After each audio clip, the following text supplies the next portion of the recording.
ugly place, don't let it erase the smile from your face. Mek we talk, people, mek we talk. Conversation is the key, a guiding light for you and me. Spark a talk and you will see, conflict solver A to Z. World leaders master the art of self-defense just by talk. So people, mek we talk. Hey, we're living in a world that on ourselves we must depend.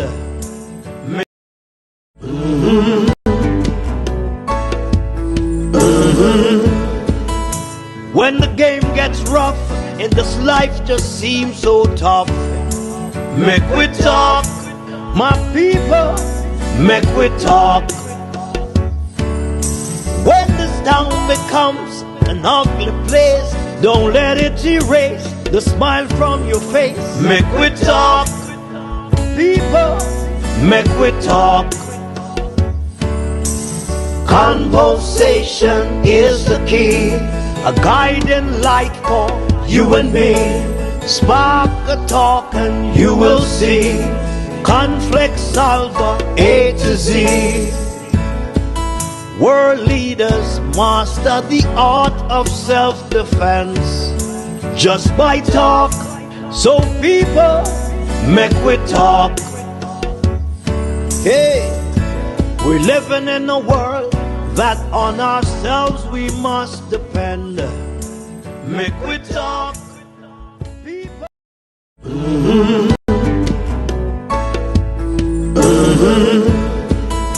When the game gets rough and this life just seems so tough, mek we talk, my people, mek we talk.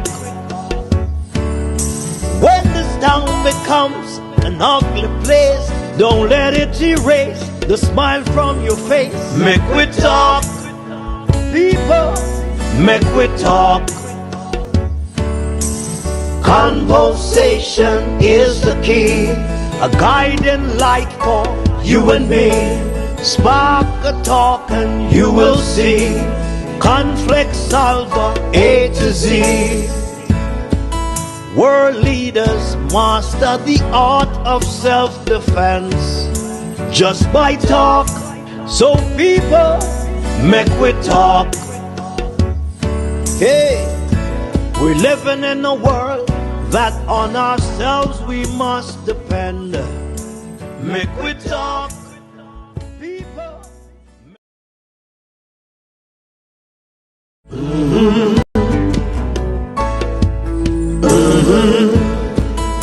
When the game gets rough and this life just seems so tough, mek we talk, my people, mek we talk.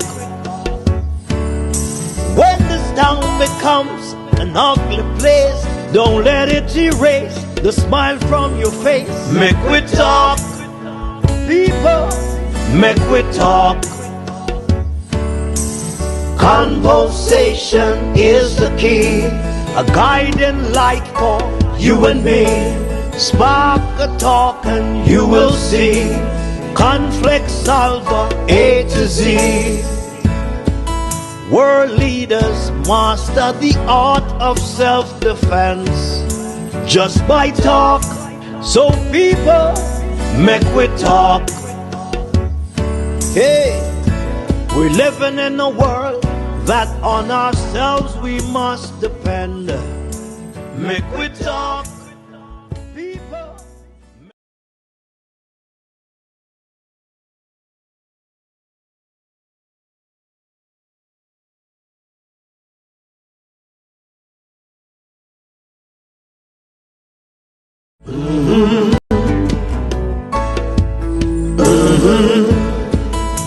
When the game gets rough and this life just seems so tough, mek we talk, my people, mek we talk. When this town becomes an ugly place, don't let it erase the smile from your face. Mek Wi Talk, people. Mek Wi Talk. Conversation is the key, a guiding light for you and me. Spark a talk and you will see. Conflict solver A to Z. Good afternoon, good afternoon, good afternoon. We're listening, watching from around the world. Or good evening, welcome to the Mek Wi Talk program. You're live wherever you are. Let me know if you're hearing me in the chat room.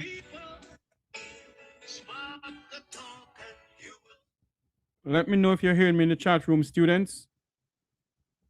Let me know if you're hearing me in the chat room because I don't know if the system is working. Yes, we are hearing you. Good. Thank you very much. Thank you. Thank you. Welcome to the episode of the Mek Wi Talk program. We're going to speak to human rights activist Luke George Cook and also the counselor for the area that Miss Bulgin lives. Well, used to live. She's now deceased. We're going to speak to our counselor this evening. He's the People's National Party counselor, Mr. Michael Troops. He will be coming on this evening to speak to us and also maybe ask us to assist in a way we can. I heard something going on with the Prime Minister. The Prime Minister is for those who are on TikTok, good evening to you. I must welcome the people on TikTok. Lord, sorry. All the people on TikTok who is there watching us live on TikTok, thank you very much for coming on. Remember to like up the live feed. Let me see if I can see anyone on the TikTok page here. We're live on TikTok this evening. How you get to see TikTok on this thing here? I am not one of those tech savvy person, you know. But for those who are on TikTok watching us, welcome to the program. Welcome to the Mek Wi Talk program. You're live wherever you are watching us from around the world and the Eastern Caribbean. One of my producer, Mario, is in the background. Mario, if you're in the background, let me know. Because I'm trying to figure out how you get this TikTok thing here to see it live. I don't know. I think it is live, but I can't see it from my vantage point. But anyway, for those who, all the students on the YouTube channel, welcome. All the students on the Facebook channel, welcome. Welcome wherever you are. Remember to like, share, and subscribe. Like up the live feed. Like up the live feed. I'm pretty much sure you all are hearing us. Good night, wherever you are, to your family too. Those beyond the shores of Jamaica and beyond the shores of the United States, those in Africa. I know I have some friends of mine who lives in South Africa. Former Ambassador Andy Mashiley, who reached out to me earlier on and asked if I'm coming on. Ambassador, good night to you, sir. Good evening to you, sir. It's good to have you on listening to Jeffrey Renton rave. You know, it's good to meet people in high places, you know, because they will literally push you to do the things that you don't want to do, in the sense of, so they don't feel like coming on air, and when they call you, you come on air to listen to, they come on here to listen to you. So I want to say good evening to Ambassador Andy Mashiley, retired ambassador of Interpol, who is watching us this evening. The Prime Minister went down to Westmoreland and he was speaking about getting some over $600 and something billion to help with housing program, or $6 billion rather, to spend for housing program in some part of Westmoreland, St. Elizabeth, Hanover. Why take the Prime Minister so long to come out with this? That's the question we're asking. I want to play this video here for you though. Listen to what the Prime Minister is saying in this video here.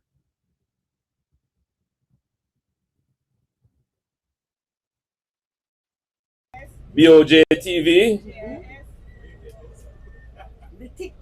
the TikTokers and the Instagrammers, PBCJ, JIS, I see what, Gleaner, Jamaica Observer is here. Who else is here? Now, I want to make some comments that the media may be interested in. The government of Jamaica is projected to spend 67 billion Jamaican dollars on the hurricane relief. Now tell me something now. Why is now Jamaica's world-class prime minister want to spend this amount of money? Hurricane is a loss. Our topic tonight is really justice for Ms. Bulgin, and also the same prime minister decided to name the Children's Hospital in Montego Bay in honor of former Prime Minister Portia Lucretia Simpson Miller. But let us talk about this hurricane thing first, though. The PM says he's going to spend $67 billion on hurricane housing in some part of Jamaica, in Westmoreland, St. Elizabeth, and so forth. My question tonight, though, why is the Prime Minister waiting on now? Is now he decided to come out with this $60-something billion? And some people may say, I must stop chat nonsense. Because, you know, according to my good friend Marlon Morgan, they don't want to spend the money willy-nilly. Prime Minister Holness, you realize it is hurricane season now, sir? Couple days leave before May finish. And hurricane season start in June. He went on to speak about the container houses. When will they come into the country, Prime Minister Holness? Listen to what he's saying. And recovery. $67 billion. A large part of that would be the loan that we gave to the JPS so that you could have got back electricity faster than ever before in the history of restoration after any disaster in Jamaica. That was a strategic decision. It was highly criticized. Why is the government lending money to JPS? But the recovery was quick. Water and electricity came back very quickly. Very strategic. We thought about it. We thought deeply about it. We looked at the ramifications, and we took some good decisions. We have deployed out of that $67 billion, $10 billion for the roofs program, and close to 50,000 Jamaicans. Prime Minister Holness, this roof program you're talking about, Prime Minister, I don't trust it, sir. I don't trust it at all, Prime Minister. Because you have some people who really need help and they're not getting it. You have some old people who they can't vote right now and they need help, both in St. Elizabeth, Westmoreland, and beyond. And when they try to get help, you hear all sort of stupidness. I don't trust this program you're talking about, this roof program. To me, it's a recipe for people to take poor people money, put in their pocket. That is my take on it.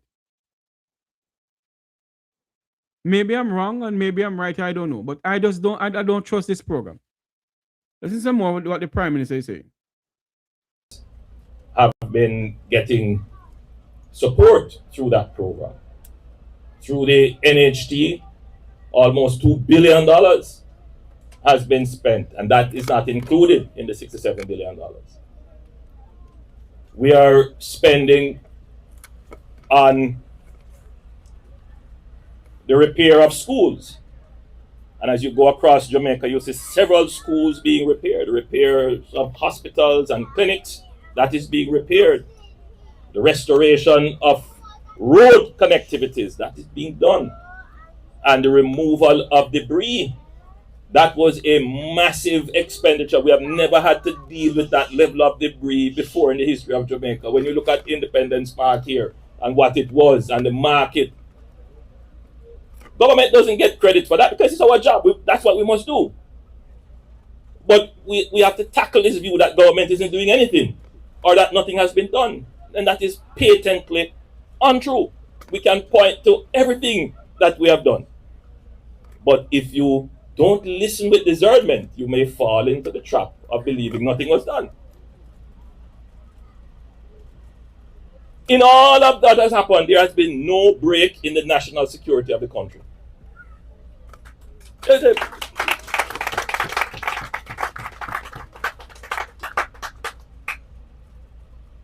Country is moving on, resilient, we're back up and we're going. This is not to say there isn't. Prime Minister, we agree the country is back up and running, according to you and Minister Bartlett. But it cannot be, Prime Minister Holness. After how many months of Hurricane Melissa, our people are still living on a tarpaulin, Prime Minister? Huh? Tonight, many Jamaicans in St. Elizabeth and Westmoreland have tarpaulin over their heads. And you have some will say that is a PNP must help the people them down there. Is a PNP this. Let me make this clear this evening. It is the duty, it is the sole duty of any government that is in power when there's a natural disaster to provide housing for its people, to assist its people. It's the duty of any government. But you have some will say it is not in the Constitution. Because many of us who have a mic to speak, we speak utter rubbish. We don't go and do research. What we do is literally speak utter rubbish. Because we have a mic to speak. Prime Minister, it don't look good, sir. It do not look good, sir. It is shameless, it is shameful. It's a disgrace that after how many billions of dollars was collected, until now, majority of our people have no roof over their head, sir. It don't look good. The problems, obviously, but you're back up. I will say this to you. Jamaica got more foreign aid under Hurricane Gilbert than it got under Hurricane Melissa. It's a different time. Jamaica has to stand up on its own 2 feet and do its own thing. We, as I'm saying, from our budget, $67 billion. Do you know how much we got in donations, cash donations? How much was it? $1.4 billion. How much, what percentage is that of 67 billion? Almost $70 billion. It's about 2% thereabout. Hold on there. Hold on there for me. I was told that the country got 1.44 billion. Well, give and take. The Prime Minister is saying they only got 1.4 billion. Something not adding up here though. Listen to some what he's saying.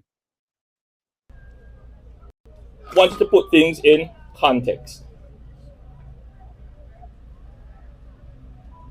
Put it in context.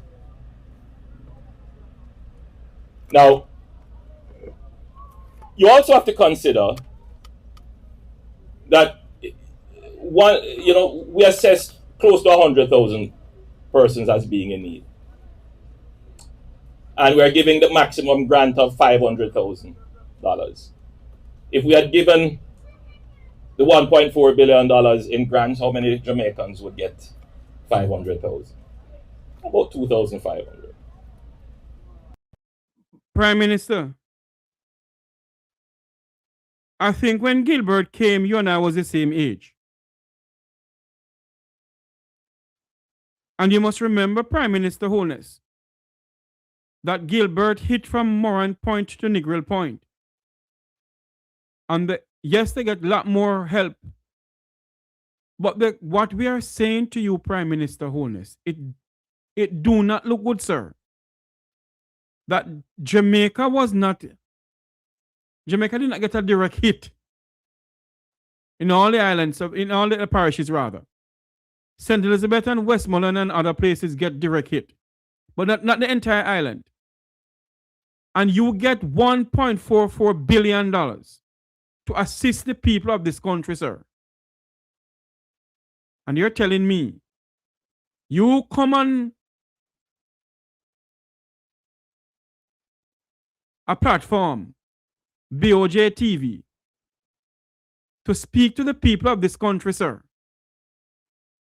And all you can tell the people of this country that Jamaica did not get the help it get when Hurricane Gilbert passed through.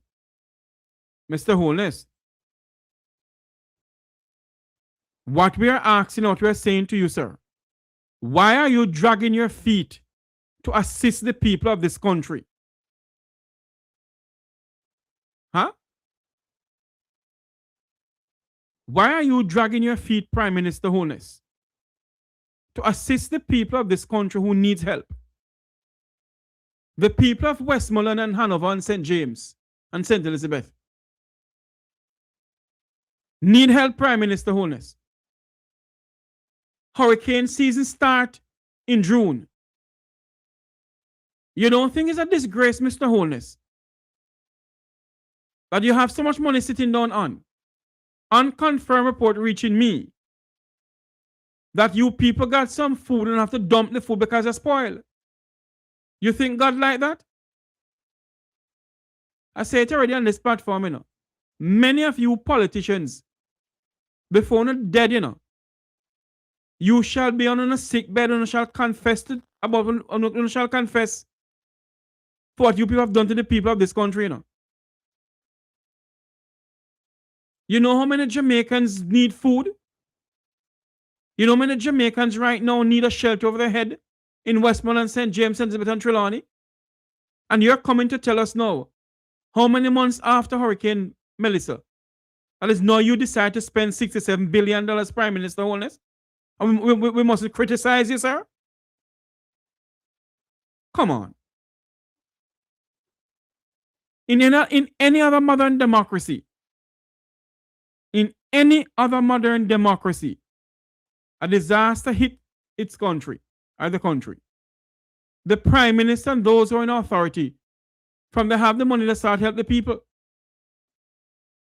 And there's a lot of questions that need to be asked of this administration when it comes on to donor funds, when it comes on to people helping Jamaica. A lot of questions need to be asked. No, come and tell the people of this country, no, you decide to spend $67 billion, Prime Minister. You have the money sitting down from a long time ago, sir. And many people don't like when they come over here and talk because all they can talk about is JLP and PNP. Well, I'm neither P nor J. I'm not here to speak about any political party. The people of this country need help. It takes you too long, Mr. Holness, for you now to be telling the people of this country now you decide to spend $67 billion. Come on, Prime Minister. Come on, sir. It don't look good, sir. Don't look good. Listen to what he's saying.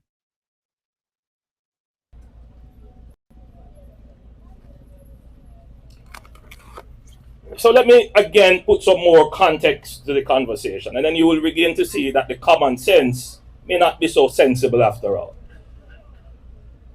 Now, we got $400 million in building materials that we got from local. Hold on there. $400 million in building materials. 400 million.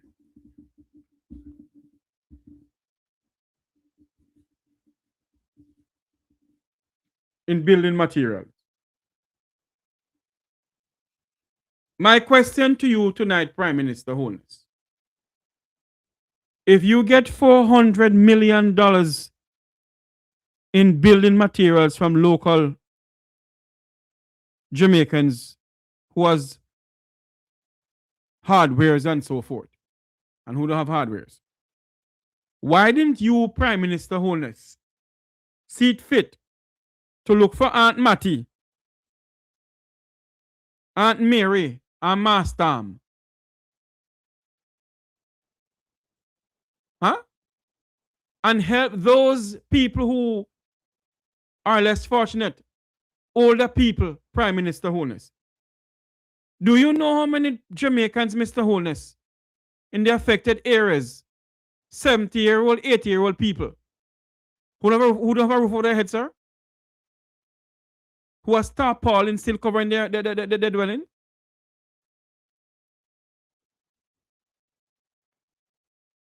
And you're telling the nation this evening that you got $400 million in building supplies.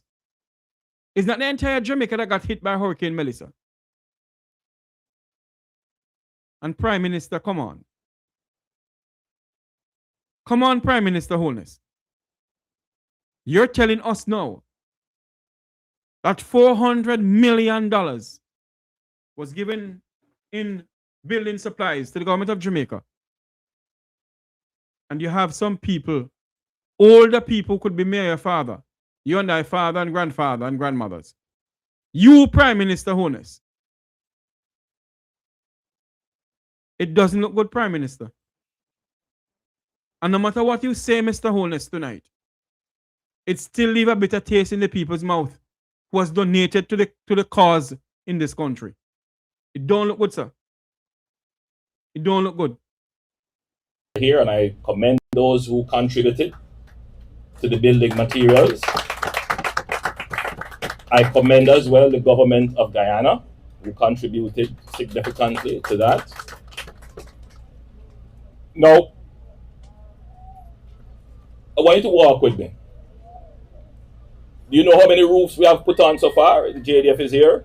We have gone close to about 400 and 500, close to 500. 500 roofs have been restored. You know how much it is to restore a roof?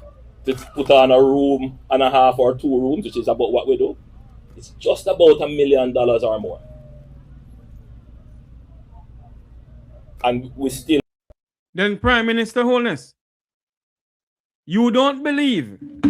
Let us find something here for you, because I'm going to take we for a bunch of kunumunu in this country. Mr. Holness, I want to show the people of this country something here. You're telling us it costs us XQYZ. Let me find something here and put it up send it to my email and put it up. I couldn't say something here.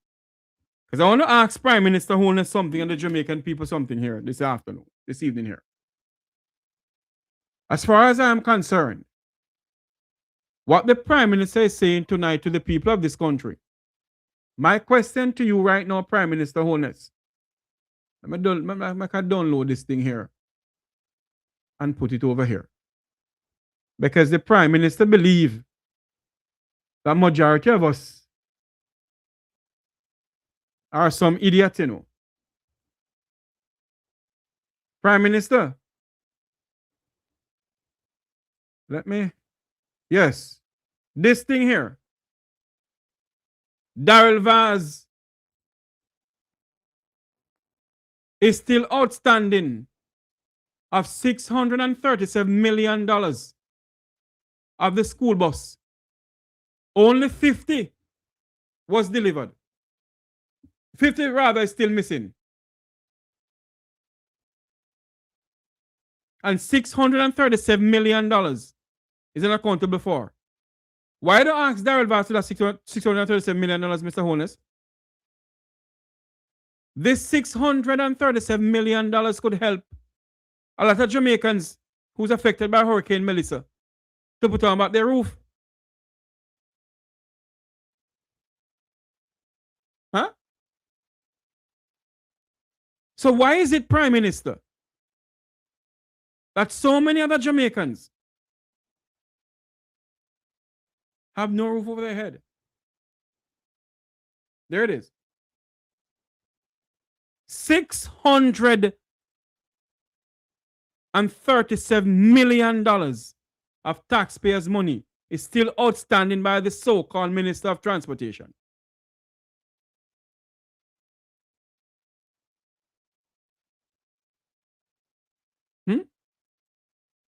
The so-called Minister of Transportation, who believe that he's untouchable. The so-called Minister of Transportation, who believe that no one must ask him any question pertaining to the youth bus scandal in this country. Yet you have this amount of money missing. And how many Jamaicans don't have a roof over their head?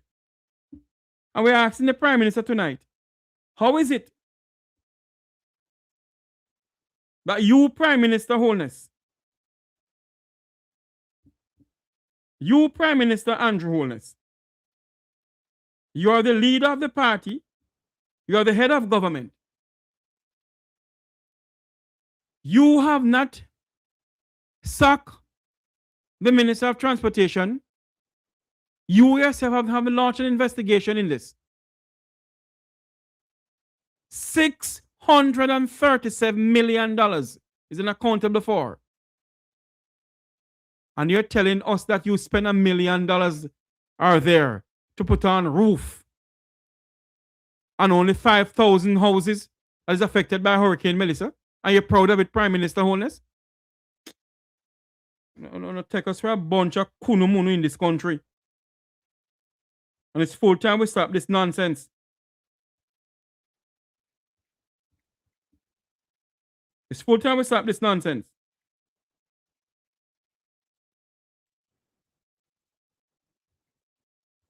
Full time. You believe that we must believe everything you tell us? Listen to some more of the nonsense this Prime Minister is telling the people of this country. Listen to some more of this.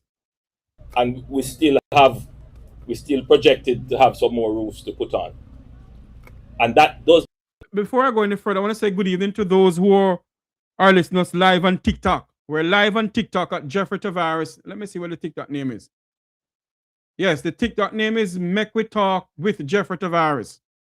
We're live on TikTok. Those on TikTok, like up the live feed, send us some flowers or some hearts or something there. You know? Let's listen to what the Prime Minister is saying. The Labour. And that is why we asked the JDF and we asked for international support. And at this point, I think I should say that it is the first time that Jamaica has received assistance directly from our African brothers and sisters who have come here, sent their troops here to assist in a tangible way. And we requested it. We asked for it when I went to the G20 and for the relationships that I have cultivated on the continent. We had the Rwandans come and we had Ghana come. And they helped us significantly. And I want to here publicly say thank you to them. And of course, thank you to the Guyanese Defense Force who helped us to restore roofs.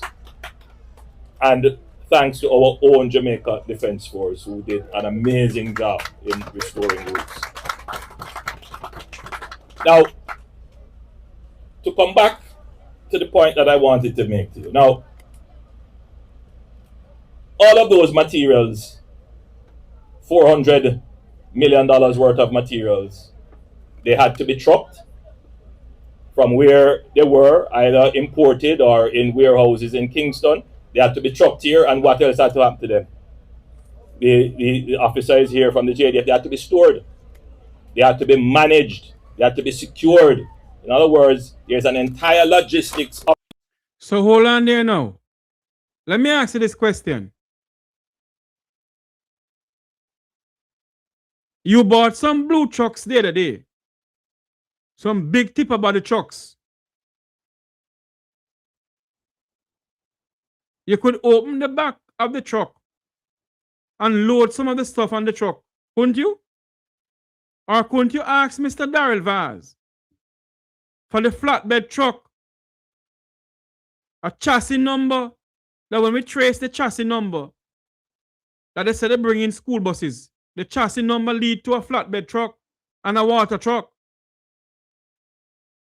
You could ask this gentleman here in the picture here to loan you the flatbed truck, sir.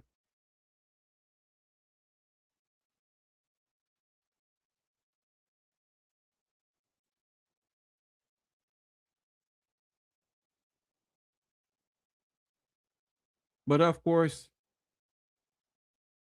we are all a bunch of kunumunu.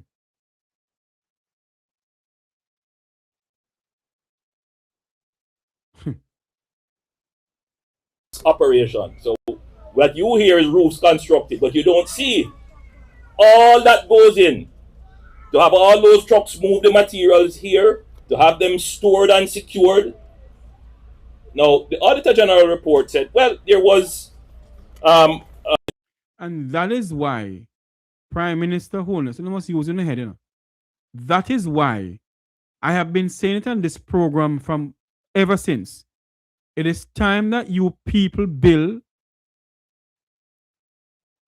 some warehouses that can withstand hurricane in the 3 counties of this country: Cornwall, Middlesex, and Surrey.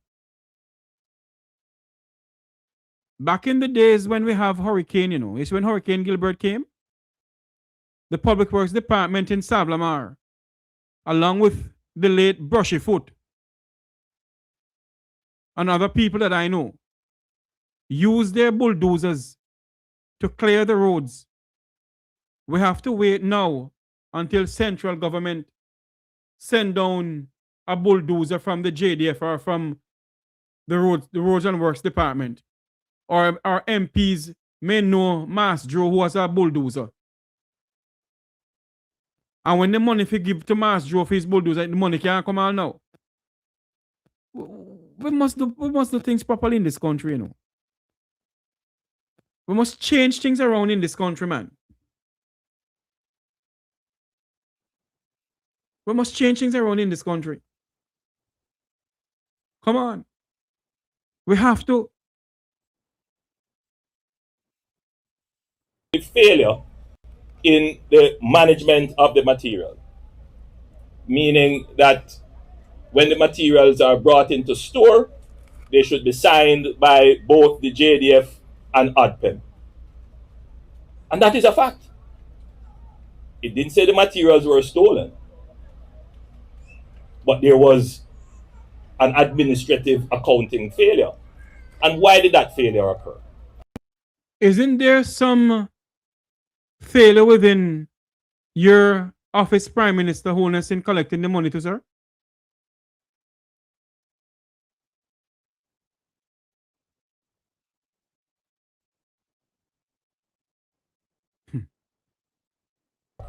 As you are. There's an old Jamaican saying, you know, and I think it's in the Bible, I'm not sure, that whenever you operate in secret and believe nobody will never know, be careful what you do to people. Because whatever is in the dark must come out into the light one day. So if you believe that you're operating in secret and commotion around and acting as if only you alone know what is going on, you make a sad mistake. Be careful to do to poor people in this country. Be careful. Listening to it, all you are hearing is that they teach the material. But why did that occur? Well, for a simple reason. The JDF operates 24 hours, ADPEM operates 9 to 5, but the truckers are carrying in the material when?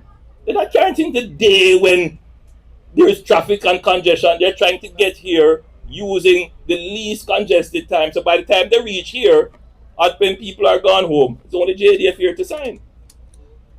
But you see how it is positioned in your mind.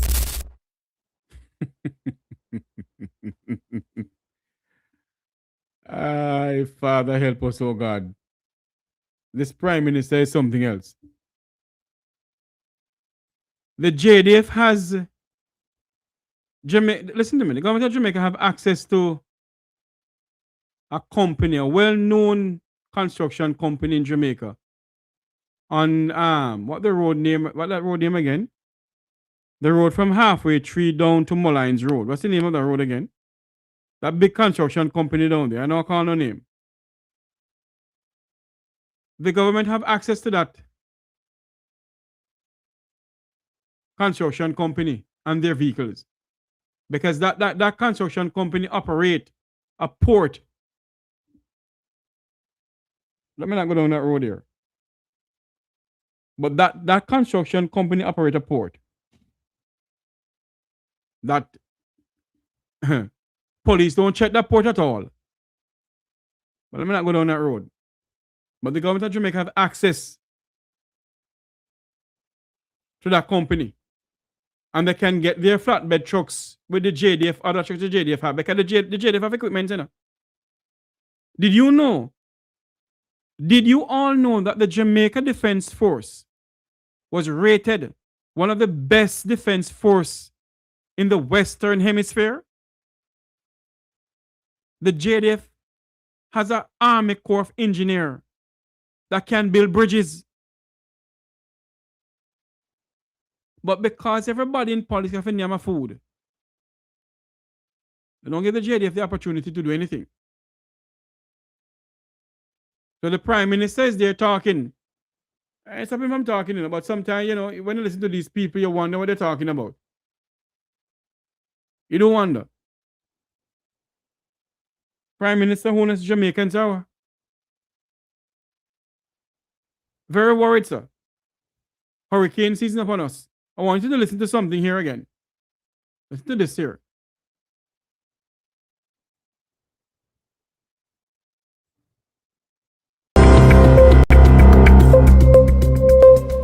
Hurricane Melissa hit Jamaica in October 2025, a Category 5, the strongest storm to ever hit the island. I was there at the onset and the winds were crazy. Winds hit up to 280 kilometers per hour. Imagine the impact. Tens of thousands of people were impacted by this storm, and communities in Western Jamaica completely wiped out. Within weeks, the World Bank, the IMF, the IDB, and other international institutions put together a strong package for recovery. I want to say thanks to those on TikTok who is giving us some flowers and hearts and like up the feed. For those here on YouTube, like up the live feed. If you can give us some super chats, give us some super chats for the jobs that we're doing. Like up the live feed, share up the live feed. Let me get at least 100 likes or maybe 200 likes. Come on, like up the live feed. Let's get some more people on the feed here because we're gonna open up the phone line soon. We're standing by to join the counselor for the division that the young lady died in St. James. We're going to join him to come and speak to us, Council Troops. Listen to some more of this. $6.7 billion US over 3 years for recovery and reconstruction. The World Bank alone wired Jamaica $150 million in the first week of the storm. The government also got money from the Caribbean Catastrophe Insurance Fund. That's real money that arrived quickly, and that's a good thing. But it's now May 2026, 7 months after Melissa made landfall. And here's some questions that I think a lot of people are afraid to ask out loud. Where is that money going? Where is the transparency about the allocation of these funds? We need details. Okay, so we've heard about loans, grants, support for the rebuild of major infrastructure, help for small businesses, all great news. However, Jamaica was still rebuilding from Hurricane Beryl when Melissa hit. That was 2024 into 2025, back to back. Communities absolutely had no time to recover between these storms. So, when billions are pledged and the people on the ground are still waiting, that gap deserves an explanation. So I want to hear from you in the comments. Let me know. Are you in Jamaica? Were you impacted by the storm? Do you have friends and family there on the ground? Did they receive any relief, any support? What about their businesses? Have they received any funds, any promise of funds to help them restart? You know, Because when I said it on this program and I showed the check. I showed a check of a well-known hotel and casino place here in South Florida that donated 400,000 United States dollar. The check was handed over to Minister Olivia Babsy Grange. I don't know. I hear nothing more about it. The Prime Minister came up here some time ago, last month or a month before last, asking the Jamaican diaspora in New York to donate some more money to assist the people of our country. Something not adding up here. Something smells stink. Something don't smell good. And the Prime Minister needs to tell the Jamaican people actually how much money they did collect. Is it 1.44 billion? Is it 1 billion? We need to know. Is it 2 billion Jamaican dollars? I hear people on social media talking that 300 plane from the United States came to Jamaica. I can't prove that. So I won't say that at all. What I will say though,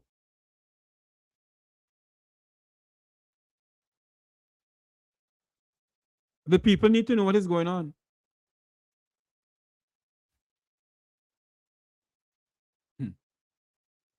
I want you to watch the Prime Minister speaking about Westmoreland. I want you to watch this video here. I hope I'm in the video here with the Westmoreland thing.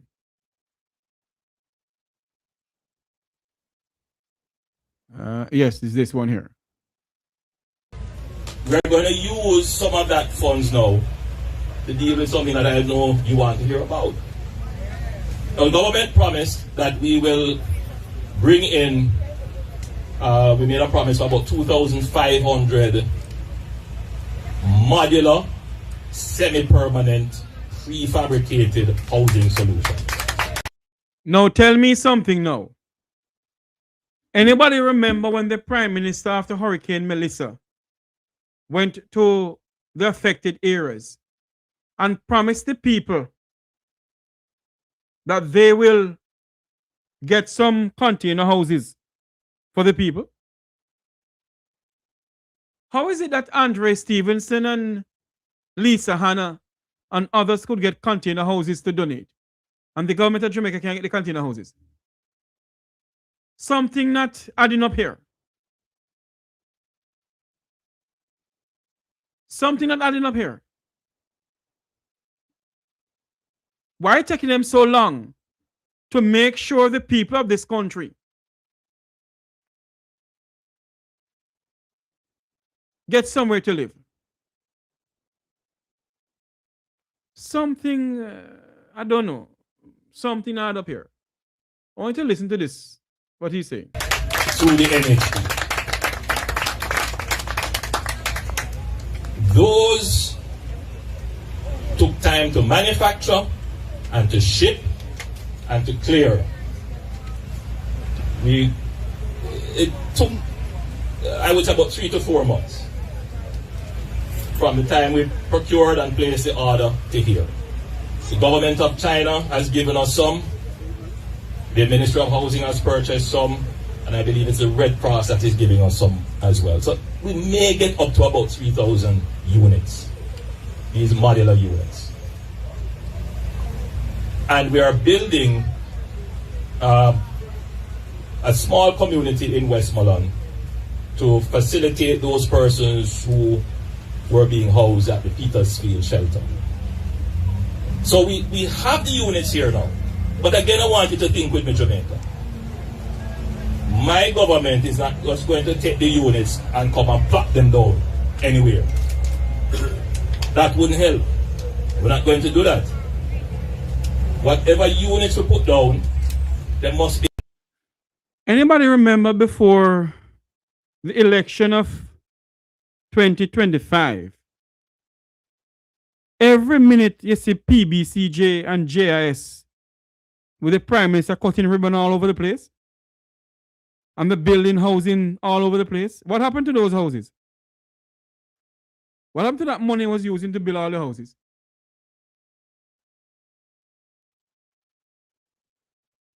Something not up here.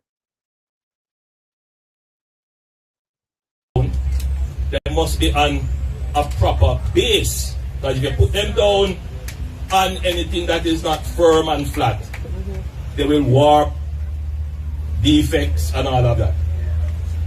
So we're going to have to build a proper base for them, a concrete base. What about sewage? You think we're just going to give it to you and leave us up? We have to make some arrangement for the disposal of sewage. We might have to give them a little water tank on top of it too, or beside it. You don't think so? Yes. Yes. And so to put all of that together, you're looking at a median cost, meaning an average cost of about 500,000. Depending on where it is, it could be less, it could be more. Now, I want you to stop and think again. If it is not a community we're building and we're going to give one here and one over so and one way up so and one in the next part, how are they going to get there? These huge containers. They have to be transported on specific kind of vehicles and they have to be lifted by crane. So it's not something that you can just do overnight. It has to be planned out. So the funding that is donated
Hold on for my counsel. You're saying to me that they unalive 3 family members? Yes. The Jamaica Constabulary Force unalive 3 family members of that same family? Same family. Same family. God help us. Go ahead, sir. And then on Mother's Day, they unalive a 17-year-old boy, a part of the family, still a part of the family. Mm-hmm. So we went to Granville Square to do a demonstration for the 17-year-old boy. And then the police again unalive Bujo. Mm-hmm.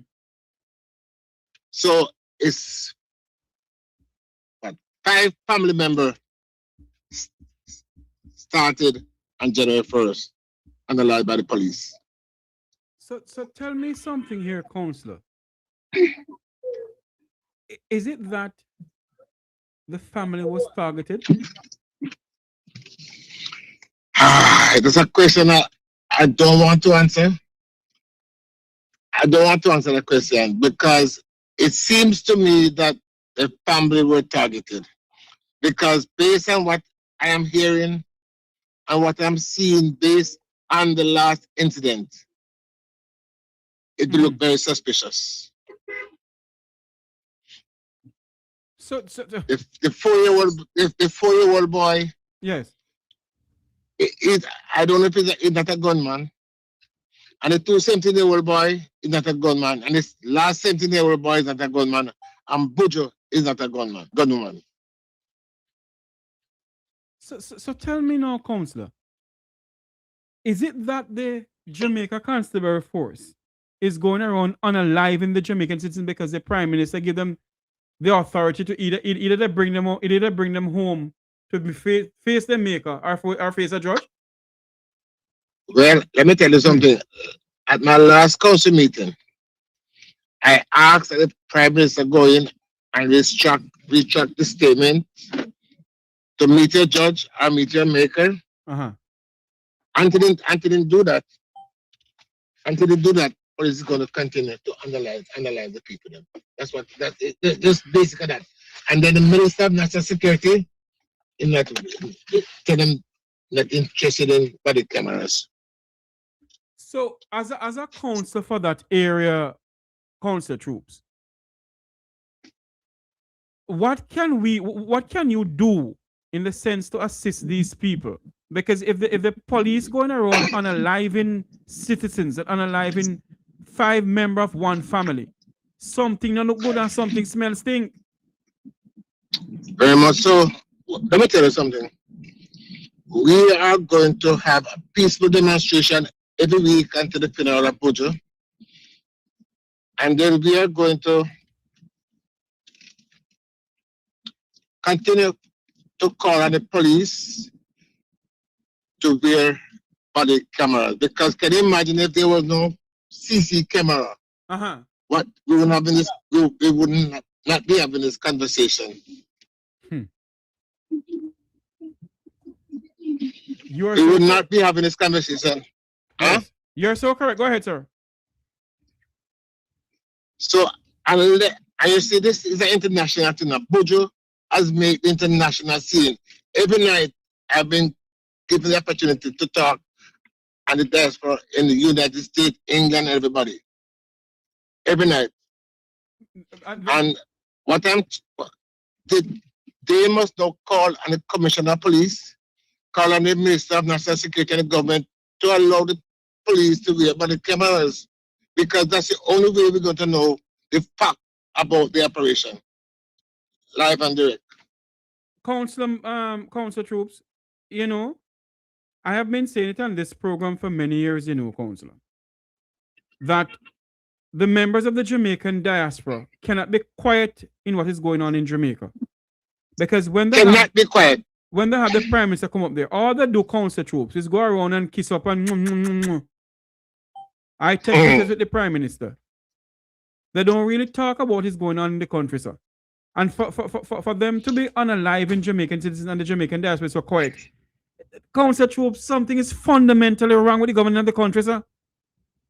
Since the start of the year, we got about 145 already. Since the start of the year, last year was 370.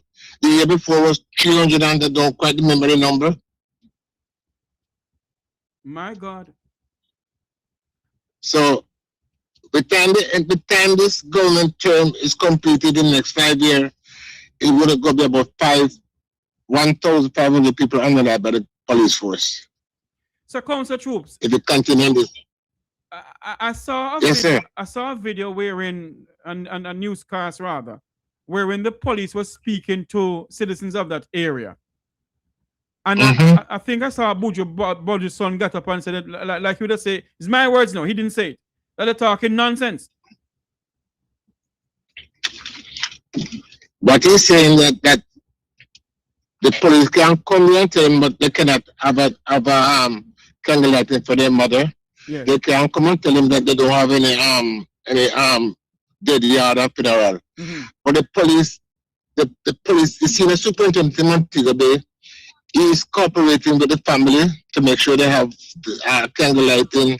And a matter of fact, I must say that he cooperates to make sure that he instantly get the guy off frontline duty. Yes. So he's cooperating with the family. Yeah, I must give him that.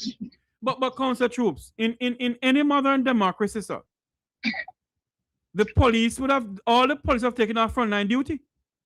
Every single one who was there.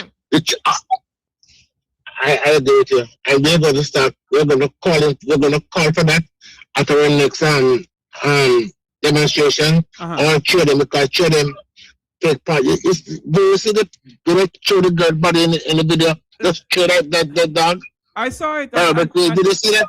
I saw it, Council Troops, and we were asking the question, if that's the way they treat the Jamaican citizens who pay their salaries, then something is wrong somewhere. We're talking to Council Troops. You know? Councillor... Can you imagine? Go ahead. Yes, go ahead. Can you imagine the children themselves and show them mother, you know, like a dead dog, you know, pick up back? My God. I saw the video, sir, and it's heart-rending.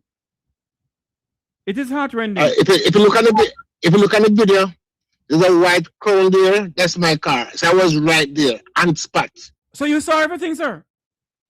I saw everything in living colors. When I saw the gun, when I saw the police put the gun out, I thought it was going to spray what is it? Gas, some tear gas. Tear gas.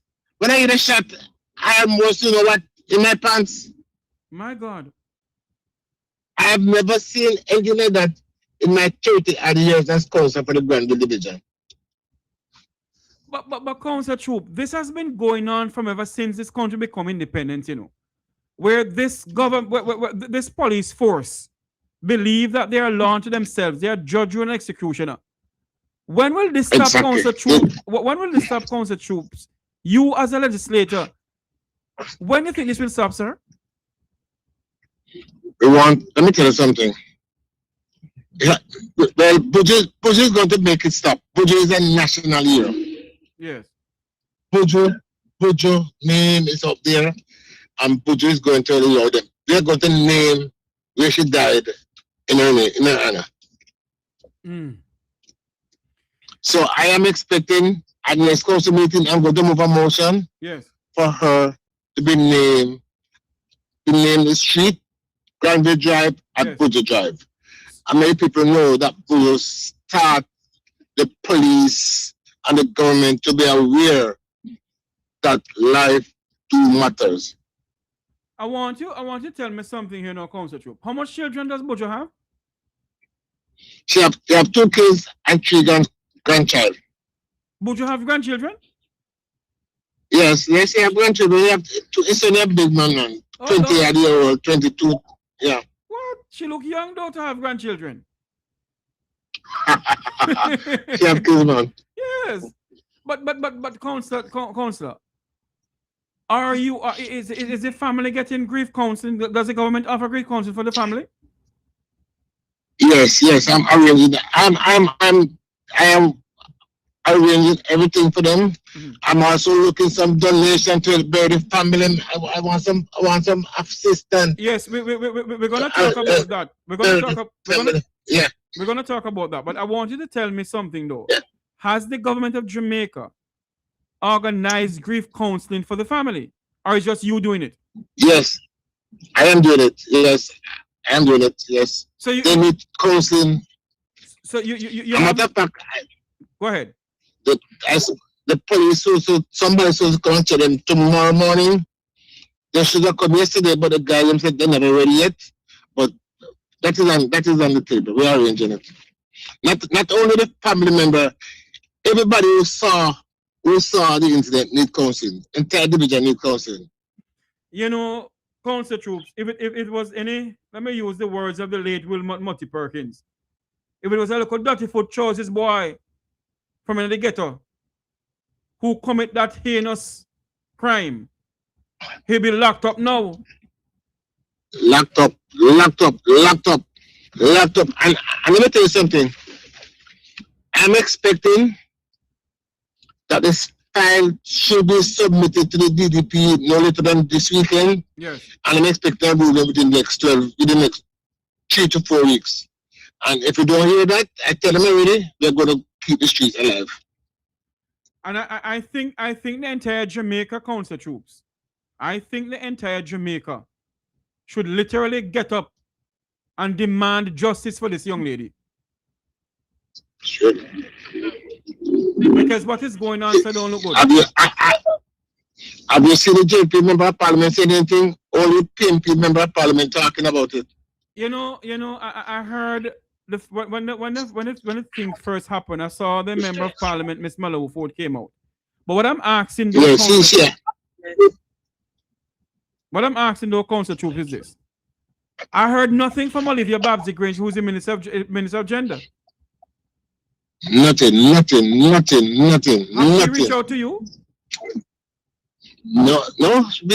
I saw her on the demonstration.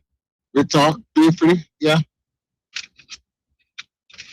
Lord of His mercy. Council troops, tell me something now. You said that you need help. What sort of help you looking from the diaspora? Talk to us. Because it's 5 family members. Help. It's 5 family members that was gunned down by the security forces in this country. Yes. Talk to me. What kind of help do you need? What can the diaspora help you with? We need money to assist the burial. So if somebody want to assist from the Mek Wi Talk program, sir, how can they assist you? How can they reach out to you? Can I give out your number? Reach out to you. You can give my number and I reach out to you. And they reach out to me. Okay.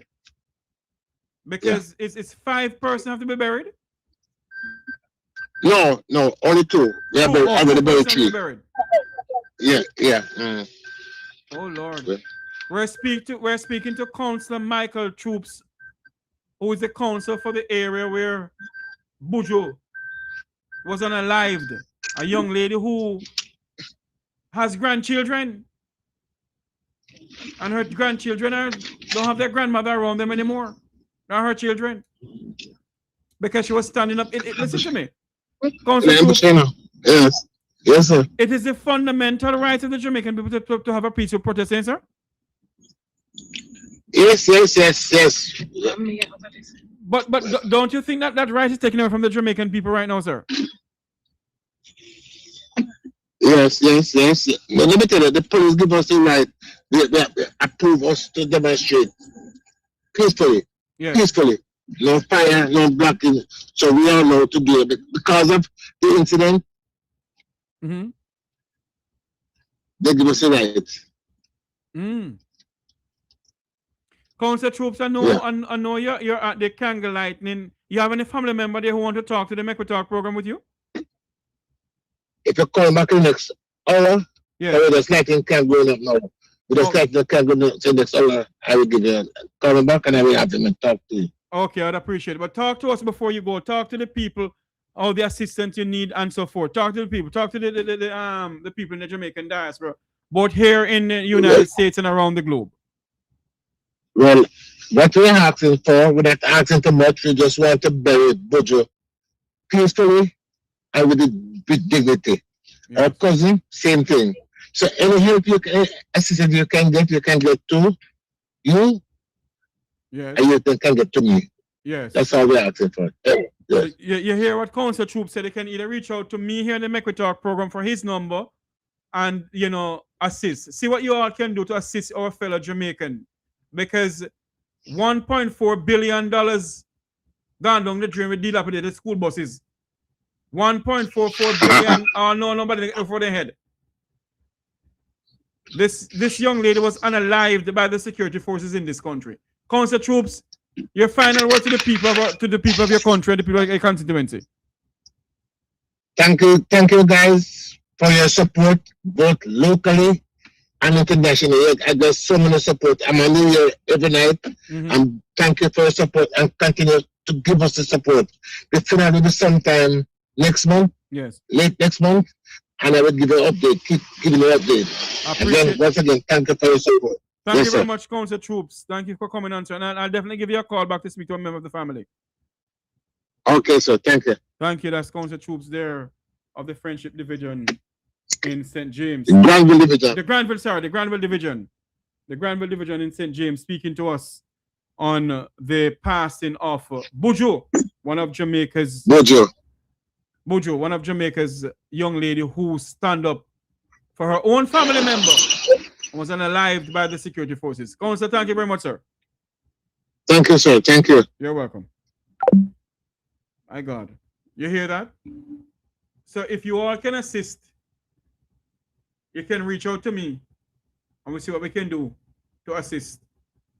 The Prime Minister of the country and the opposition leader, this is what he said, you know. I want to play this video here. When PM Holness was opposition leader, he said this. Every agent of the state, every employee of the state, every state agency, every state department, every ministry must treat our citizens with respect. That they have rights, and the right to life is the most important right. I wonder if the Prime Minister remember what he said with the opposition leader. Under his watch, how many Jamaicans have been unalived by the security forces under his watch? Let's see some more of this. And no one is to be deprived of that right. You already said? No one is to be deprived of that rights. I want you to watch something else too. No one must be deprived of the right to be alive. Watch this video here.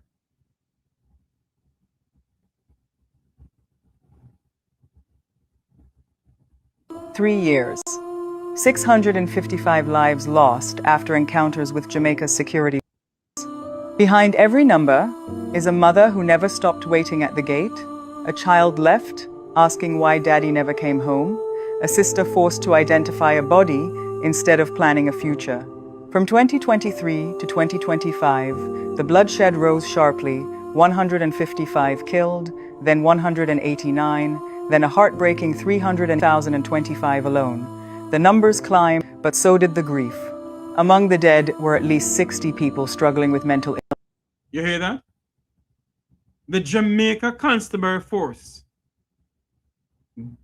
unalive 60 Jamaicans who is suffering from mental illness. 60 Jamaicans.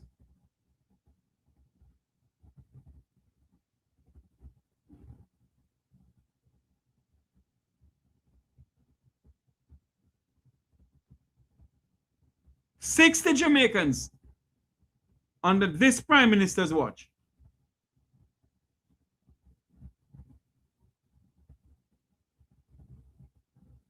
Something not smell good. Something not adding up here. How on earth can you unalive 60 people who is suffering from mental illness? They call them mad people in Jamaica. Was a mental problem.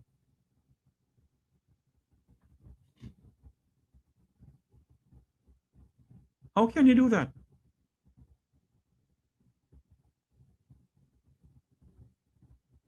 How on earth can you do that to the people? Watch some more of this. This thing is just getting bizarre and bizarre every day. Watch some more of this, please. Sons and daughters. 3 years. 655 lives lost after encounters with Jamaica's security forces. Behind every number is a mother who never stopped waiting at the gate, a child left asking why daddy never came home, a sister forced to identify a body instead of planning a future. From 2023 to 2025, the bloodshed rose sharply, 155 killed, then 189, then a heartbreaking 300,025 alone. The numbers climbed, but so did the grief. Among the dead were at least 60 people struggling with mental illness, sons and daughters, who often needed care, compassion, and protection, but instead became statistics. In communities across Kingston, the sound of sirens and gunfire has too often replaced peace. Families say goodbye in the morning, not knowing it may be forever. For some Jamaicans, the Jamaica Constabulary Force represents safety. But for others, their story ends with yellow tape, unanswered questions, and funerals no family was prepared for. This is more than data. These are broken homes, empty chairs, silent phones. A country mourning names that should never have been reduced to numbers. And somewhere in Jamaica tonight, another mother is praying her. The Jamaica Constabulary Force represents safety. But for others, their story ends with yellow tape, unanswered questions, and funerals no family was prepared for. This is more than data. These are broken homes, empty chairs, silent phones. A country mourning names that should never have been reduced to numbers. And somewhere in Jamaica tonight, another mother is praying her child makes it home. You know, we're here talking about this tonight. And you know what the lady said? Somewhere in Jamaica, a mother is worried about her child not coming home. May God help this nation. We're going to see if we can get back council troops in a couple of minutes to speak to somebody in the family.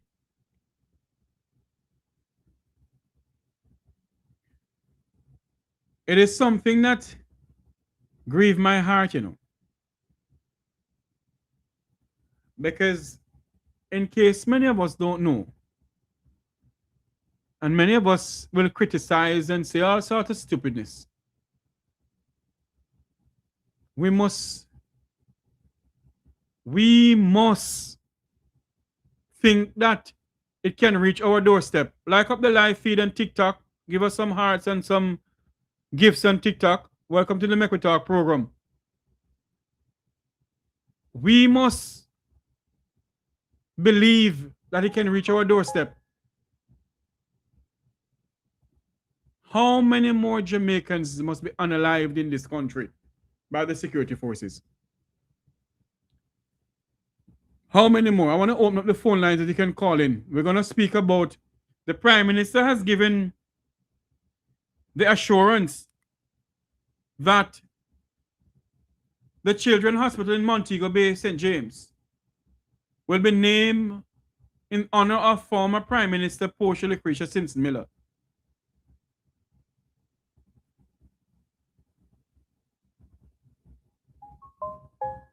I want you to watch this video here with the Prime Minister speaking. I want to give an assurance that the Western Children's Hospital, which Portia Simpson Miller went to China, negotiated with the government of China, came back to Jamaica and announced it, that it is only proper. And there was never any other intention. I see some campaign going on all over the place. You know, we are a country that everyone likes to campaign about something. That's fine. That's fine. Not arguing about that. But, you know, governments can't always say everything up front all at once. You have to wait until appropriate timing and so forth. So sometimes our timing may not coincide with other timelines and ambitions and issues. So whatever it is, it was always the intent, and I had expressed that directly to the family, and internally we had also discussed it. And I may even have said it in passing in interviews, which probably was not picked up at the time, that the hospital should be named. It is only the right thing to do. It's appropriate that it should be named in her honor, and it will be done.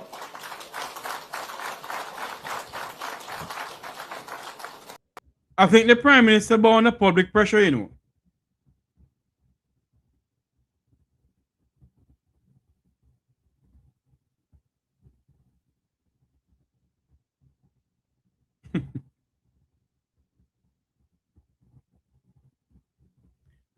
I think the Prime Minister born under public pressure.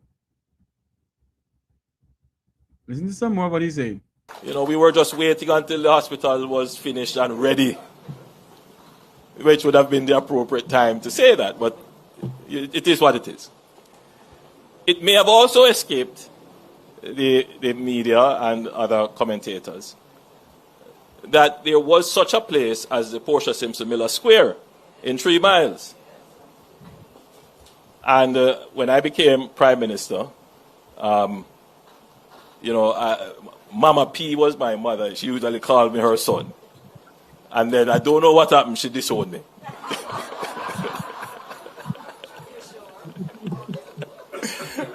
but we made up. We made up afterwards. So she's always in my heart, and we're always good friends. My mother actually worked in the ministry when she was minister for many years, and they got along very well. My mother always talks about her, and she always talks about my mother. So we have some connections there. But anyway, when we were doing the road program in the corporate area, we removed the square. And I just want to assure the members of her constituency, which adjoins my constituency, that it was never the intention to eliminate Portia Simpson Miller Square. And so when we put up the overpasses, the intention was to rename those overpasses in her honor. We actually started some work to fix up underneath the overpasses and to paint it to make it look appropriate. We will continue that, and at the right time, we will rename that entire area, including the overpass and the underpass. We're trying to figure out if it should be the Portia Simpson Miller overpasses, or we haven't found the right nomenclature, but we will find the right and appropriate way to name it. So, this is about legacy. And in a country like Jamaica, where our democracy is so robust and everything is contested, you want your legacy to be cemented, literally. You want your legacy to be in concrete, so it's not challenged, and it can't be just toppled easily, even by powerful thoughts that may come afterwards, ideas and so forth. So we take this seriously, and I want to commend Minister Grain. She has been on a campaign of putting up statues and further with this. Memorial. The Prime Minister is naming the hospital on Portia Simpson Miller. We have joining us now human rights activist Luke George Cook. Luke, welcome to the program, sir. Good evening. How are you doing? Can you speak a little bit louder? What happened to him? He's gone again. So the internet is unstable in the land of wood and water.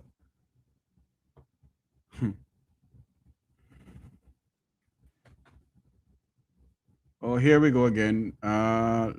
Luke, what happened to your internet is unstable? It's either the internet unstable or I am unstable, but something is unstable. Welcome to the program, Sir Luke.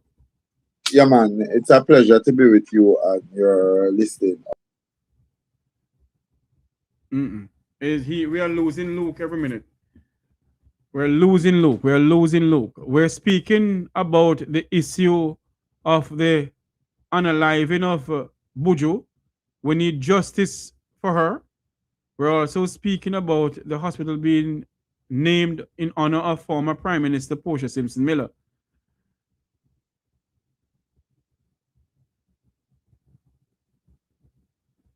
Those police officers the police officer who was implicated in this shooting here.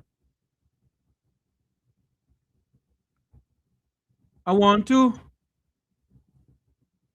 ask this question here. Hold on about Luke. Hold on there. Luke? Yeah, can you hear me? Yes, I can hear you. I hope this is stable for you to stay here now. I hope so too, because I don't understand why. There you go again.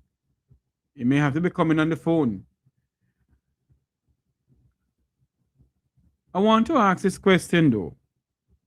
Why taking them so long to charge this police officer? The video clearly, you can see in the video, the man take out his gun, point it at the young lady in the vehicle, and pull the trigger. So my question tonight, why is it taking so long for them to charge this man? There were some other people that charged them a long time. Let's open up the phone lines and let people call in and talk to us. Your views on what is going on. Your views on... and remember that Council Troops is saying that they need assistance to assist in burying Buju. I had said it this morning. I was going to help, but anyway. The number to call is 954-529-8030. It's running across the screen there. 954-529-8030. Your take on what is going on in Jamaica. Your take on why they're taking so long to charge the police officer. Your take on them naming the Children's Hospital in Montego Bay in honor of former Prime Minister Portia Simpson Miller and other issues facing our country. 954-529-8030 is the numbers you can call in for the program.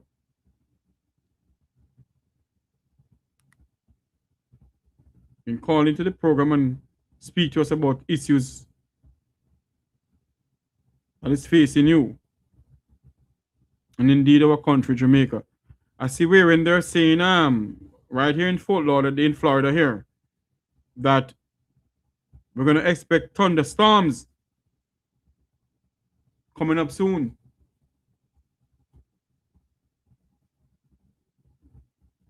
(954-529-8030) that's the number to call into the program. 954-529-8030. 954-529-8030. It's also a WhatsApp number. It is also a WhatsApp number. So it's 954-529-8030. Is it running across the screen there? I think it is. Let me see something here. 954. There it is. 954-529-8030. It's the number to call into the program. Remember to like, share, and subscribe for those on TikTok. Good evening, Mek Wi Talk. You're live. Hi, good evening, Mr. Jeffrey. Good evening, ma'am. What I think about, the police officer. Yes, ma'am. I think he's a member of the lodge. Why you say that? The lodge members. Ready? Why did you say that? Because many of these officers are there. So what the lodge have to do with it, ma'am? Well, you have your brothers and sisters. So I'm not understanding you at all. Well, when you're in the lodge, you're considered as brothers and sisters. So that is first over anything else that happened. So you protect your brothers and sisters. I'm still trying to understand. So you're saying to me because he's a part of the lodge according to you, they can't charge him? That's my opinion. They can't charge him? Not right now. Not right now. Is that so? Not right now. That's just my opinion. Is that so? Because I have member who are. So that's why I'm saying that to you. You have family members who are part of the lodge? That's why I'm saying that to you. Okay? But that's all I have to say. But hold on, ma'am. Hold on, darling. You are saying that you believe that the police officer is a member of the lodge. And because he's a member of the lodge. Go ahead. Many of the officers are. That's why you see things that happen, they not account, nothing comes out of it. Even if they go to trial, it just vanish. Oh. So so you're saying to me the Lord is that powerful and almighty God? Not as powerful as mighty God, but the people who are in there, they think they are above the law. Let me tell you something on this program here tonight, though. Yeah. Whether the police want to be a part of the lodge, kind of lodge, he will be charged. I should hope so. He should have been charged already. The DPP is waiting on some stuff. He will be charged. But what we must say though, that they should also charge the other officers them who was there. I do. Right. To be fair, I make justice take its course. Yes. Because I'll tell you something, my dear. It cannot continue wherein police officers decide to take the Jamaican people as target practice, as blackbird shooting them down. It can't continue, ma'am. Well, the prime minister gave them that option, and when the minister of national security said shoot before and ask question after, and what he do not want to feed them, he don't have anywhere in the hospital or jail or whatever to spend money on them, something like that. The minister of national security is a doctor. He should have lost his medical license. Let me ask you I a don't know if question, he's ma'am. practiced there. Let me ask you a question. Okay. You're in Jamaica? No. Oh, you're not in Jamaica? The number that you see. No. Forget about the I number. live here, but yeah. No. Forget about the number. I'm not. That's not the reason why I asked Yeah. you. I wanna say this though.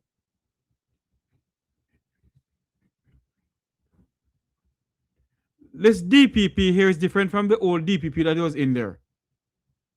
Miss Thompson is different from Paula. What her name? Lulu Elena. What do I call her? This DPP is a woman of integrity,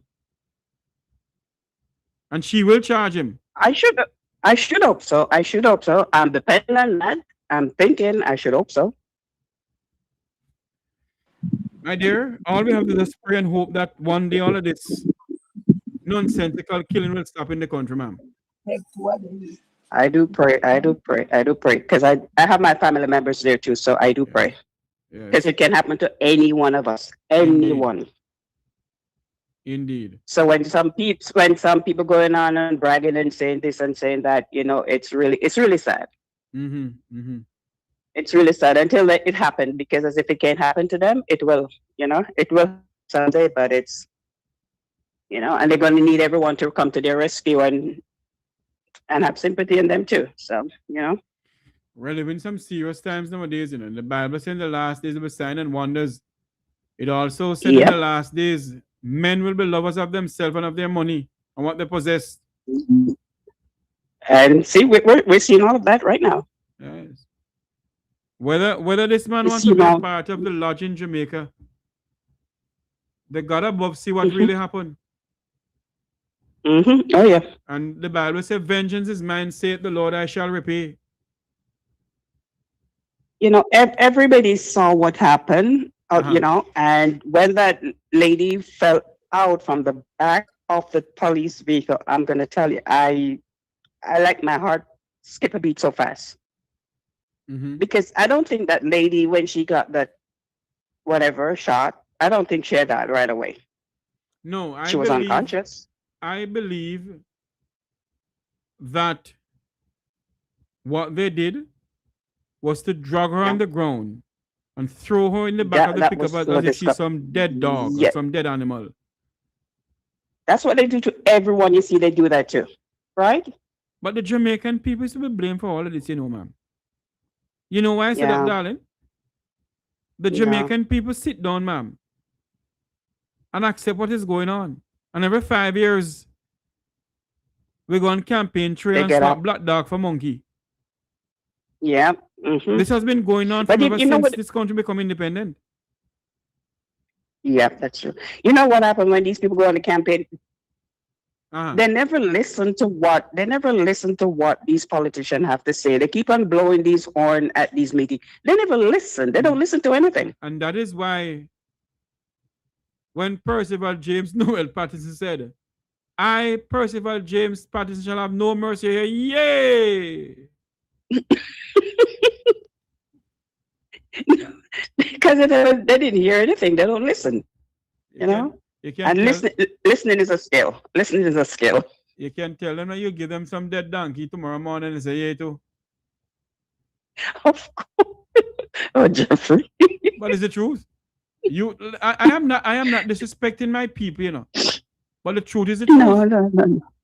The truth is the truth. The Jamaican people, all they love to do is go to these political parties, sit there or stand there and blow all these horns. You can go there and tell them tomorrow morning, I bring in a white donkey, put on green orange on him, and I go vote for them same way. Oh yeah. But and it's so funny because talking to some of my family in Jamaica, and you ask They don't, as if they don't know what is going on.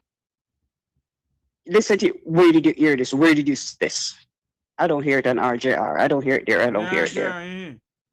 What people fail to understand, you know, they and Jackson Miller make care or take rather not care take an item of news to the editor or the producer and say, look here, we have to run this. And when the producer take it to the high up, no, stand down. They can't run it. Yeah.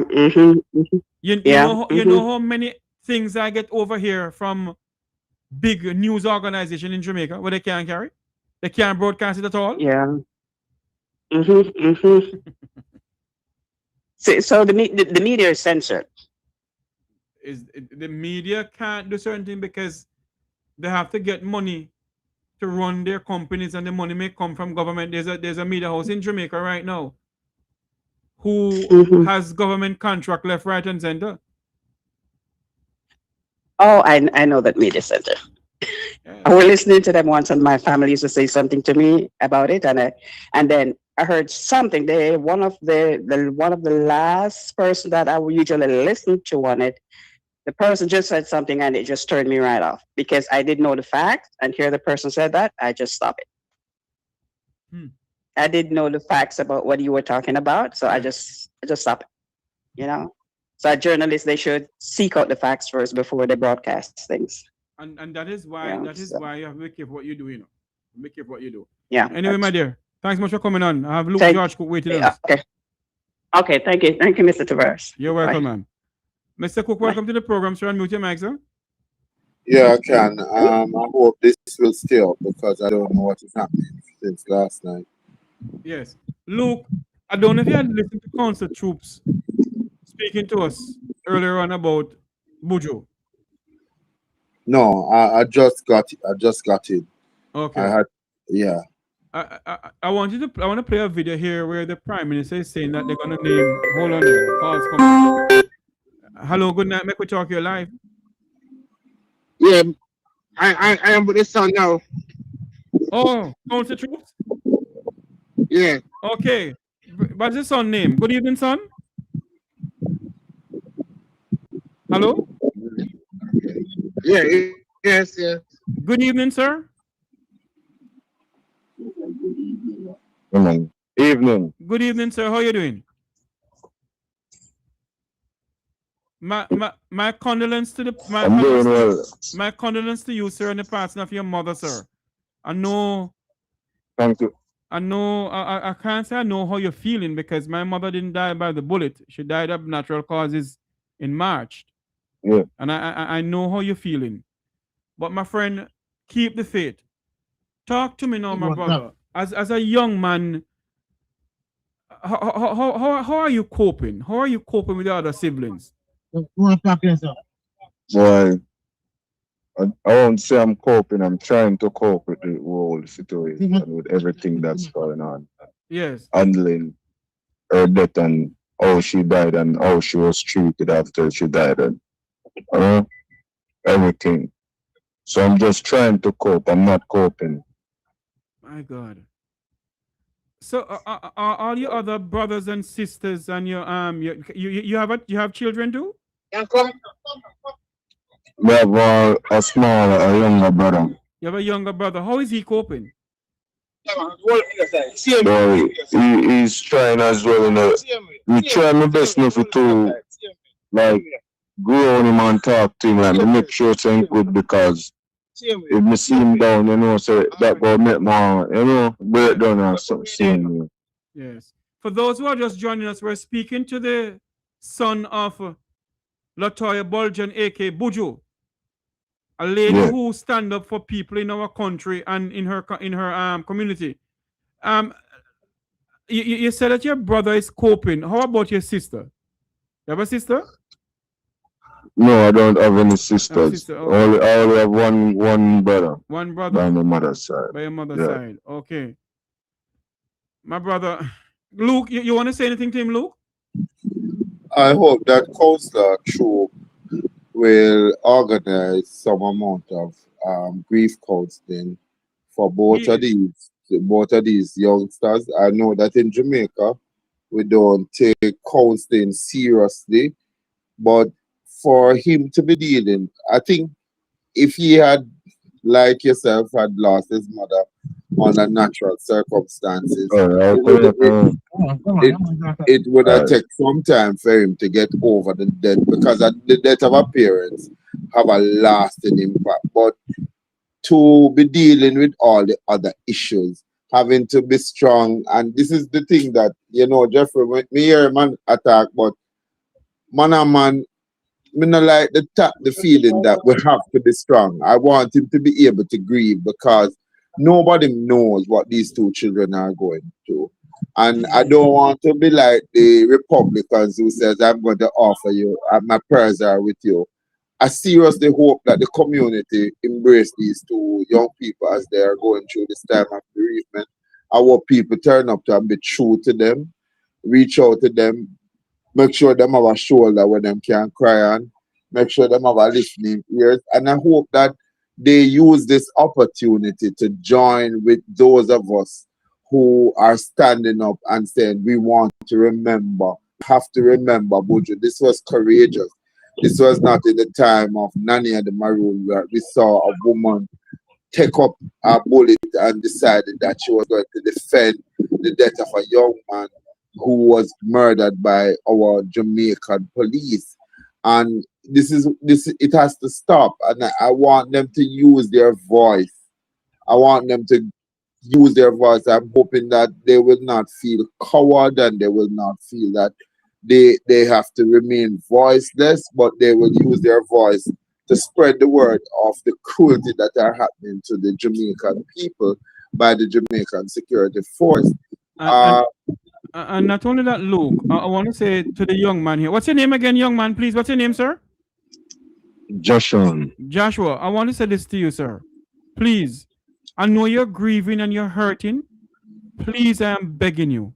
I don't want Council Troop to call me and say, Jeffrey, you hear what happened? XQYZ. Keep as far as you can from the security forces. You and your brother, it's hard, but please, based on what I am seeing and what I'm hearing, to me, look like your family has been targeted. So please, I'm begging you, keep far away from them. And it's so hard that for Joshua, I think he said Joshua a while ago. Joshua? Yeah, Joshua, yeah. Jeffrey, what kind of country that we have to encourage the young man to stay far from police? Imagine, this is not how we must live. I'm not supposed to say police. There was a time in this country when you hear say, Mr. Brown down there's a policeman, the respect that goes with that, knowing that is a policeman, is a man where he might protect law order, he might reassure or protect. Then we are target people from Jamaica. I'm gonna ask you something. Why is it always the poor? Why they don't attack the Charles? Why they don't attack the oldest, the Democrat, the Matalon? Why is it that it's always the children of the poor who have to pay a bitter price in this country for just being born and not having the same amount of opportunity and privilege? Why is it that the poor right around the world seem to be beaten down on? And for him, how does he stay away from the police? He has to go about his natural business. The police, them probably know, say, Abuja's son, it is split right down the corridor. Police believes that what their policeman did was justified. I didn't hear the commissioner, and I don't want to hear the commissioner. I hear the prime minister talking at a public forum, and I just said, oh, Jesus, this guy still don't get it. You should not have people living in a country. They are born citizens of that country, and we are treated as if we are second class, as we are treated like a slave that must be beaten off the plantation. We shouldn't have to live like this. Imagine for Jashawn and his brother, every time them say a police, Jeffrey, just think what that is going to represent for them. But not only that, Luke. Jashawn and his brother, I think they have children, So Buju have grandchildren. And your life cut down. Miss Bulgin have grandchildren. Your life cut down because you just say you don't agree with a policeman that take a life of a next young man that was obviously in your company. You took the effort of securing the shot.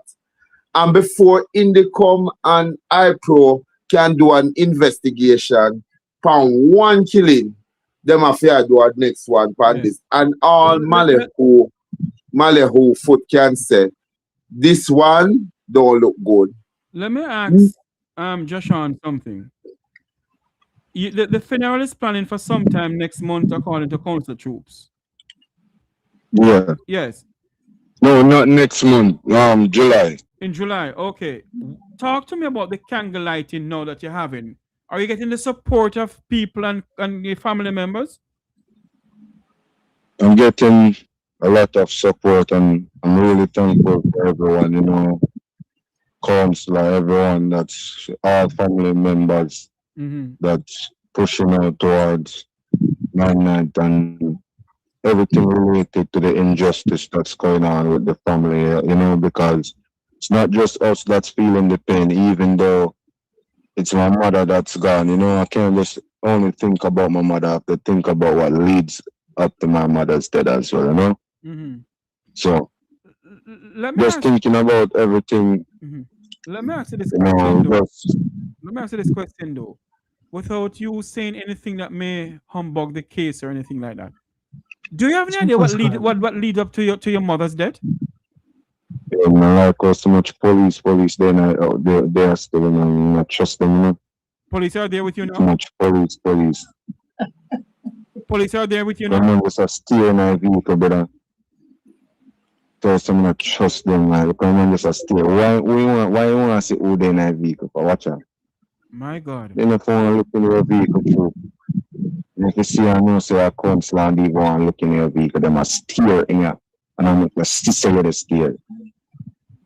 We have to look with different people. You do look like people have no respect for more wife. You have to just mix out something. My God. You see what I tell you? In the midst of the man grief, uno come there and uno walk. Hold on, just stop in front of my vehicle steering me. Lord have mercy. Do you want to come off the phone and get to us? No, don't make him come off, you man. Right now. Pardon me, sir, right there? Yes, I move. Even though I'm there with the council, I'm still paranoid still. So I'm just I don't listen to me. I don't want you to move, go anywhere for them to trail you. No, man. Remember, so we're at the site of the 9/9 right now. Yes. Yeah, man. So I'm just there up at the top right there. So a lot of music in the background and so.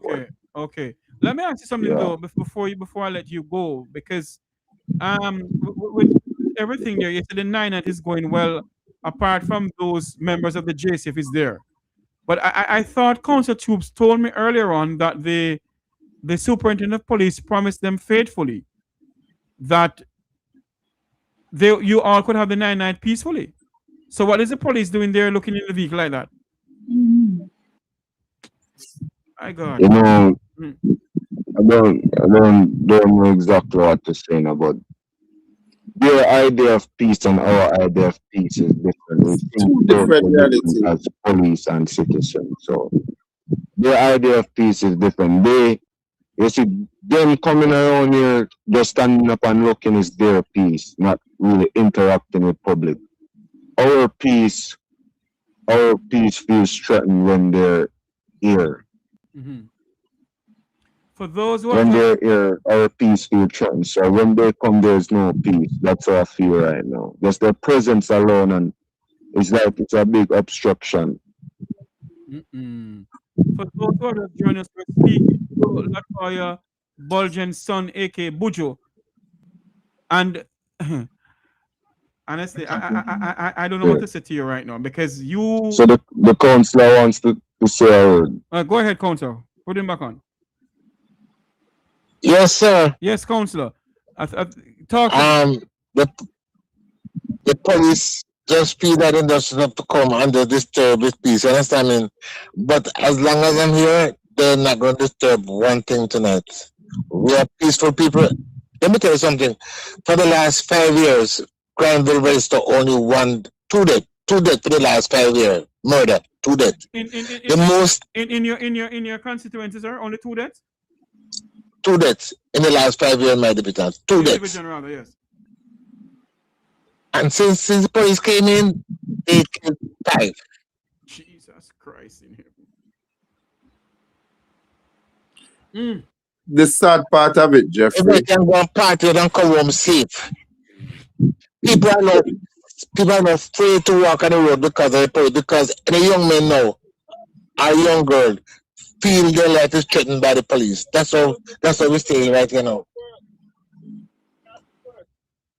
My God. Yeah. So, counselor, go ahead, Luke. Yeah. Luke. No, you have to big up. You have to big up what Mr. Trooper though. And I'm glad that you have people who brave like Mr. Troop who will not be intimidated by them, because maybe it was another counselor, intimidation method would have been used. But I'm saying that if the superintendent, this is what I'm saying, there is no sort of community policing. One of my strong supporters now. One of my strong supporters. Anybody who know Bojo, Gulliver Granville. Bojo, one of my strong. We have people say my labor, right? Bojo a big comrade to the bone. See one of my worker. That is not Mr. Troop. That's great. But here what me I say, I'm glad that you have a man and I'm glad that you are standing up with your people. This is what leadership should be look like. I'm glad you are standing up with your people, because this is so stupid. You would have thought that the commissioner would have encouraged the community policing to go out there, the Christian arm of the police to go out there, go pray with the people them and try to do some reconciliation. But what you coming there to intimidate people? As long as I'm alive, I've always stand for the people of the Granville Division. Whether liberate or people or no people at all, people are people. Stand up for them, and I will continue to do that. People are people, Mr. Troop, and that is what I'm glad you said that. You're not there for any P or J, you're there for the Jamaican people. That is what the people require. Leaders who care about them. Well, I just want to tell you thank you for being there with the family. I hope that you can organize. I hope you can organize for them to get some counseling, and it's not a one-day thing, Mr. Troop. Them are gonna need it over a period of time, because this is trauma, and now they have to deal with a present threat that them see as a threat. Una go there and una want to see in the vehicle, but where is the superintendent that has come and said, listen, I am also here to stand with you. In spite of everything, I'm here to stand with you so that at least the people can come out and mourn your mother. You know something? Thank you very much, sir. Yes, Council Troop, I know you gotta run because I want you to go to the family and make sure the young men are okay. Council Troops, yes, sir. You're doing a great job, a phenomenal job, and continue doing it and stand up for the people, sir. And do not be intimidated by the JCF. No, man. Not too much. Man. I'm a just of the peace, and my council, they can't intimidate me. Never. If anything start up, Council Troops, call me. I call who to call down there. Yeah, if anything start up, call me. Because I will. People speed dial. I will, sir. Yeah. All right, sir. Have a good night. Have a good night. That's Council Troops there of the Granville Division in St. James, speaking to us with family members of Buju, her son. Council Troops, thanks very much for coming on, sir. Hello? Thanks very much for coming on. Thank you, sir. You're welcome. Thank you, sir. And, I send you the link to your phone. You can go and watch it now. It's on your phone. Okay, all right. All right, sir. It cannot be, Luke. How on earth you have a 9 night and they're coming there to intimidate the people, Luke? No, but that goes to show you what this is all about. Intimidation. Jesus Christ in heaven. This don't look good at all, look. But Jeffrey, it has not looked good for a long time. It has not. This is not the first. Remember the other day, the whole hour day I watched the Donna, so the Dean girl story where Millwood, where your ear says she got a house and the next thing them can't even find her body. And the fact of the matter that since the JLP administration, and I make apology to nobody has come in, it has been dealt with impunity of people who now have promoted this level of policing is becoming unbearable. You have people look just before this, about a couple months ago, you see they had to take another policeman. Suppose you see the policeman have beat one big hell of a man who could have been my father. No, in a God name. If you could have, what could that man have done for you to beat that man so viciously? And I hear somebody said it the other day, where are the good policemen and women in there? Say them have they're afraid dog because if they know that they have become a part of the firm. The lady said that all of them in there are led by large men. The people in there are scared. I don't remember, if you remember, some time ago, the former governor general had a security personnel that they went to have a view and they killed. And the narrative behind the story was that there were some rogue policemen who went to a particular spot and they carried out a major robbery. Asked him if he would have taken a portion of what they had to, and he said no. Because when me hear a policeman say, when you go for go shoot a man and you lick him down in him leg, and then you send a bullet in him head, that is how they are trained to take down people that they're hoping that them cannot get up and talk. Those fatal shooting are how they are trained to ensure that you don't talk. Now, you just this can be your reality in Jamaica. You can't just police can't just stop you, and before you know it, you're bisa walla that the walla, and them not have no fear of how they talk to you. You know something, Luke. I said it last night, and I'm gonna say it again tonight. The Jamaica that we know now, not the Jamaica of yesterday. And based on what we're seeing now going on in our country, Jamaica, Rocky Mead of the Jamaica Defense Force, or former of the Jamaica Defense Force, now ambassador of plentiful office of the Prime Minister, have some answering to do.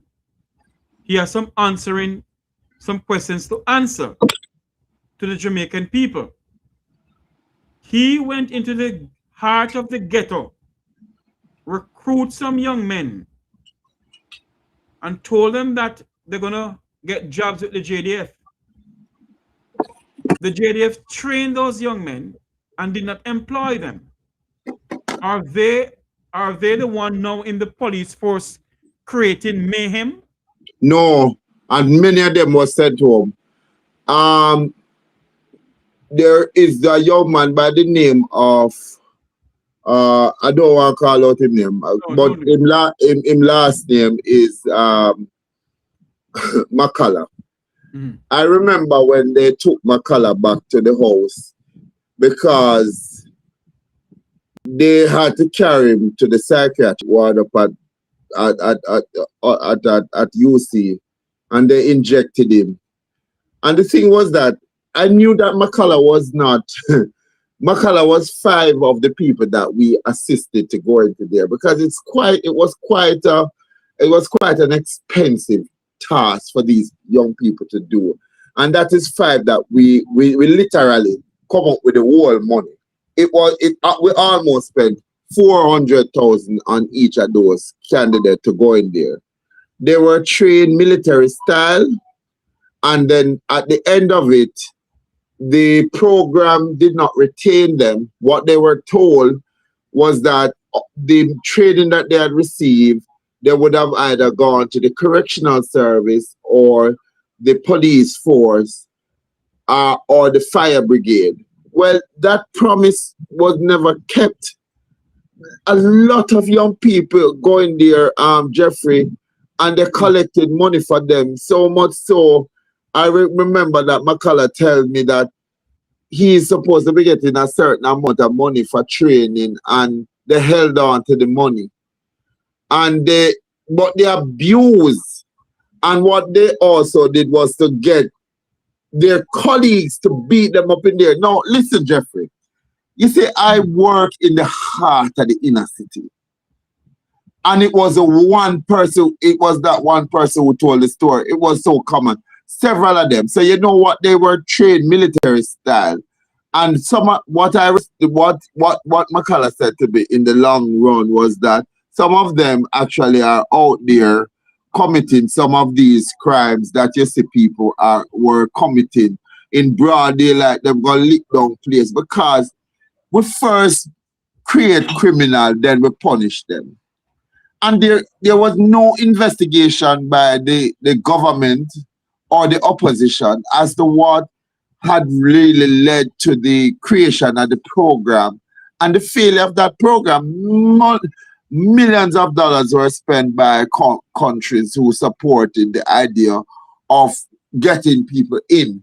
And one of the things we thought about this program was, oh, you were going to get them in, and some of these guys, well, there's one of them in there now who was sharing with me the other day, and he said, listen, the JCF have make up mind against poor people. The impunity where them treat poor people with them think that it's justified. The force that they use on poor people is part of the training, and they try to make it believable that these people are a threat to national security.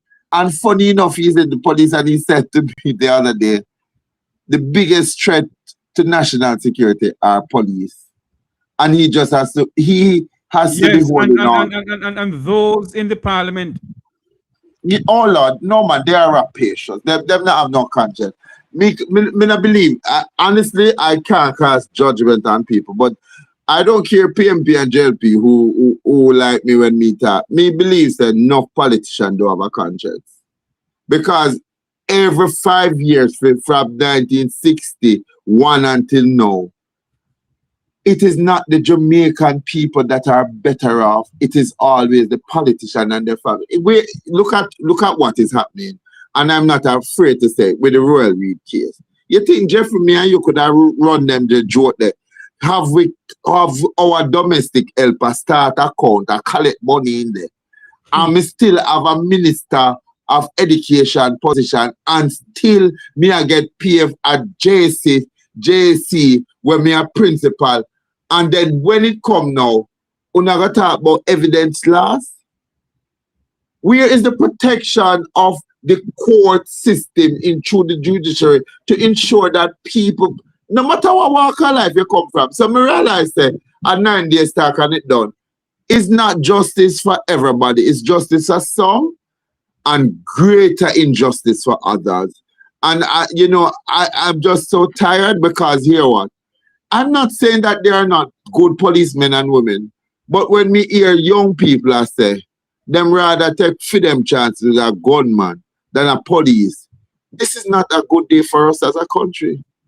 This is a retrograde. And not only that, Luke, when you hear the deafening silence of the Commissioner of Police, the deafening silence of the Minister of National Insecurity and No Peace, the deafening silence of the female members of Parliament on the Jamaica Labour Party side, the deafening silence of a Prime Minister if we never talk about he won't come out and say anything, the deafening silence of some members of civil society, the deafening silence of a Governor General who all he does is go around and cut ribbons and name.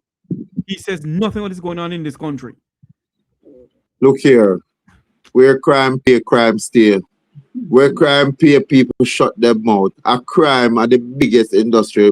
Some of them people here will come from low life because them born low, grow cheap and have bad habit.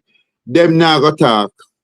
But what I noticed is how they have convinced the rest of us poor people to eat another poor man, that we ourselves will sit down and wait for our day for come. Because we not say nothing because we are hopes that we're going to live. We're not going to live long enough because the only reason why evil is so pervasive, good men and women did. So when me about good men and women, me not hear nobody attack, me just label you as evil. And you talk about a church. Talk about a church that said that they represent the voice of God, and the voice of God is the people. And the church can't come out because here is what is true. You don't want to lose your status and look like you talk for them people there. Right? You don't want to lose your status because here's what is also true. It is not, you never hear the diaspora ask for a cancellation of the diaspora meeting because they cannot come to this country because they don't like what is going on. So the Prime Minister, in his utterances after the death of Buju, after I'm going to sit down with the World Bank people, him say, oh, the diaspora is fully supporting.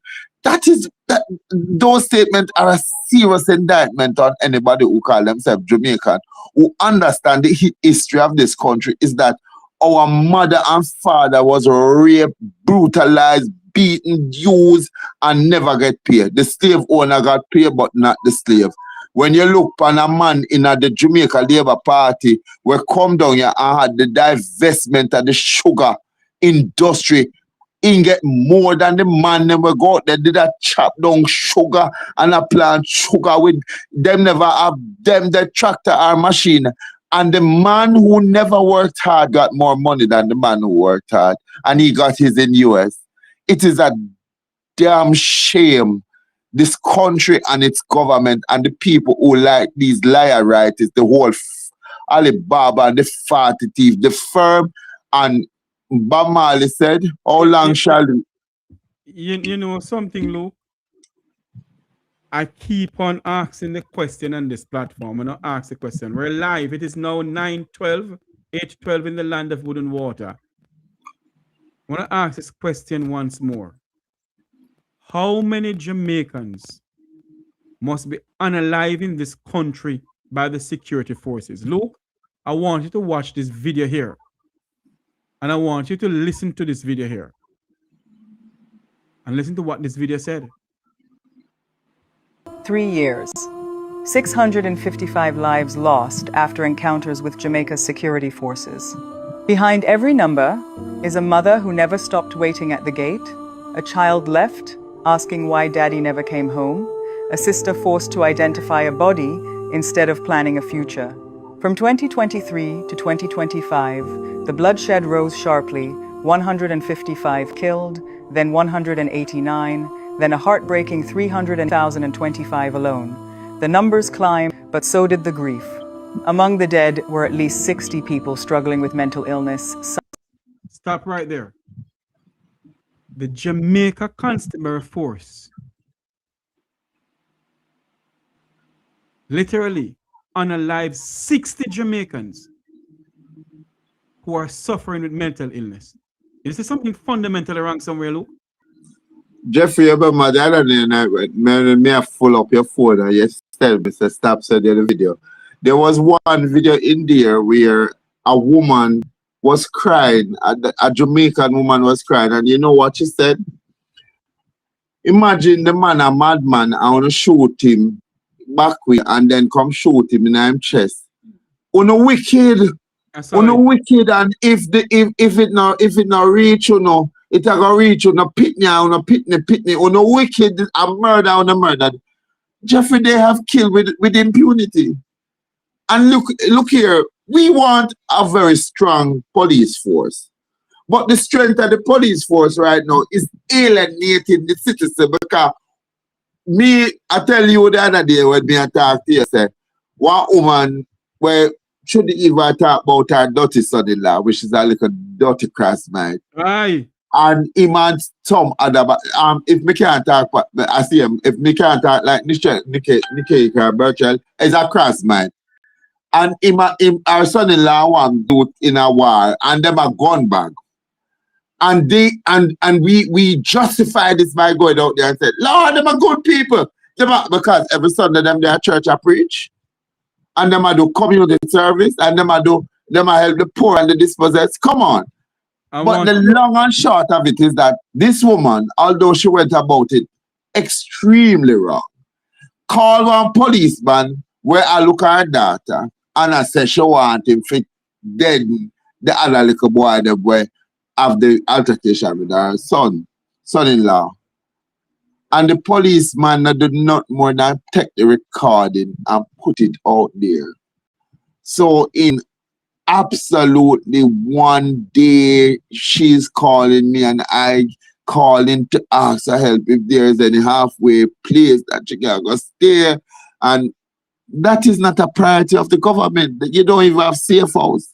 You don't even have safe space where they can take you out of town and put you up in a St. Andrew Hill in a remote part. They do have safe place, but they have safe place for former presidents like Janvier Aristide of Haiti. Yeah, but that's what I'm saying. They only have safe place for the privilege. Because when me see when Babsy Granger talk about them are gonna build domestic violence shelter, how can you build a shelter and tell people where the shelter there? And in Jamaica we have a high incident of people go murder people when them know them there. So why would I want to be in a safe place where everybody know? It can't be that safe. I want you to finish watching this video here, look, then we can comment some more. Sons and daughters who often needed care, compassion, and protection, but instead became statistics. In communities across Kingston, the sound of sirens and gunfire has too often replaced peace. Families say goodbye in the morning, not knowing it may be forever. For some Jamaicans, the Jamaica Constabulary Force represents safety. But for others, their story ends with yellow tape, unanswered questions, and funerals no family was prepared for. This is more than data. These are broken homes, empty chairs, silent phones.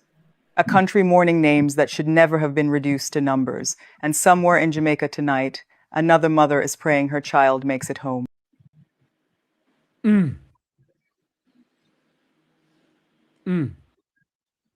Somewhere in Jamaica tonight. Yeah. A woman is praying that either her son or her daughter or her nephew or niece make it home. We're in a sad state in this country. I don't think them people see it as sad enough, because if you were to ask the police them about mental health, them don't even want to take on that, because them trained. You don't have a part in the police force that is trained to deal specifically with mental health and people who are having that problem, let alone are these officers in the JCF and the JDF, are they assessed annually to see the state of their mental health? Do we know what their emotional well-being is like? And when you start dead,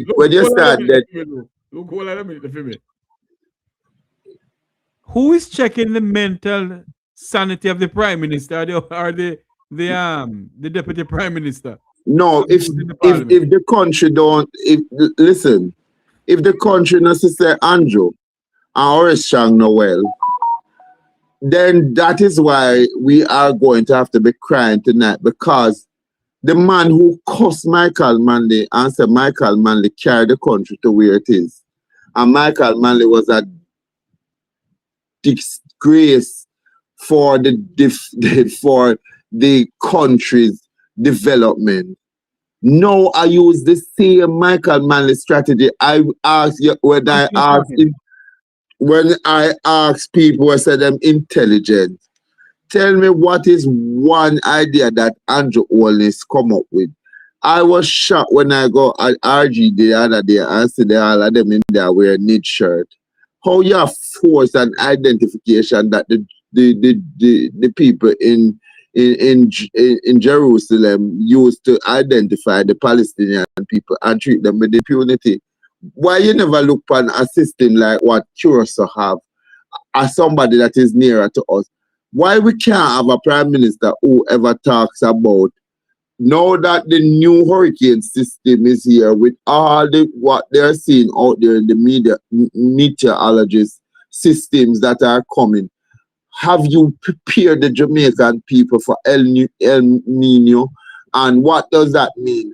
How do community protects themselves from what is likely to come? Because after Melissa, me think say every community now would have in a disaster preparedness management, risk and them would identify where are the suitable place for shelter and start to educate each and every one of us. But you know what, Jeffrey? I realize that it is never about the poor. It is about how I can enrich myself. And so I see these people like Charity. They love the poor. And that is why we have remained poor for so many years. Because, you know, the definition for poor in psychology is passing opportunity over repeatedly. The opportunity to seize this moment as the prime minister and you and the commissioner go out there and start talk to people, feel the pulse of the people. But not only that, Luke. Not only that, Luke. Why it take so long for this prime minister to address the situation? But Jeffrey, you know the answer. Let them first and then ask us then after. You know it. Is it that this prime minister and this administration and these politicians has no regard for the Jamaican people? Never like them. Never like them and will never like them. They will never like them. The only thing we can tell you in Jamaica, when them go for pay platitude and we love the poor, it is taken for instance.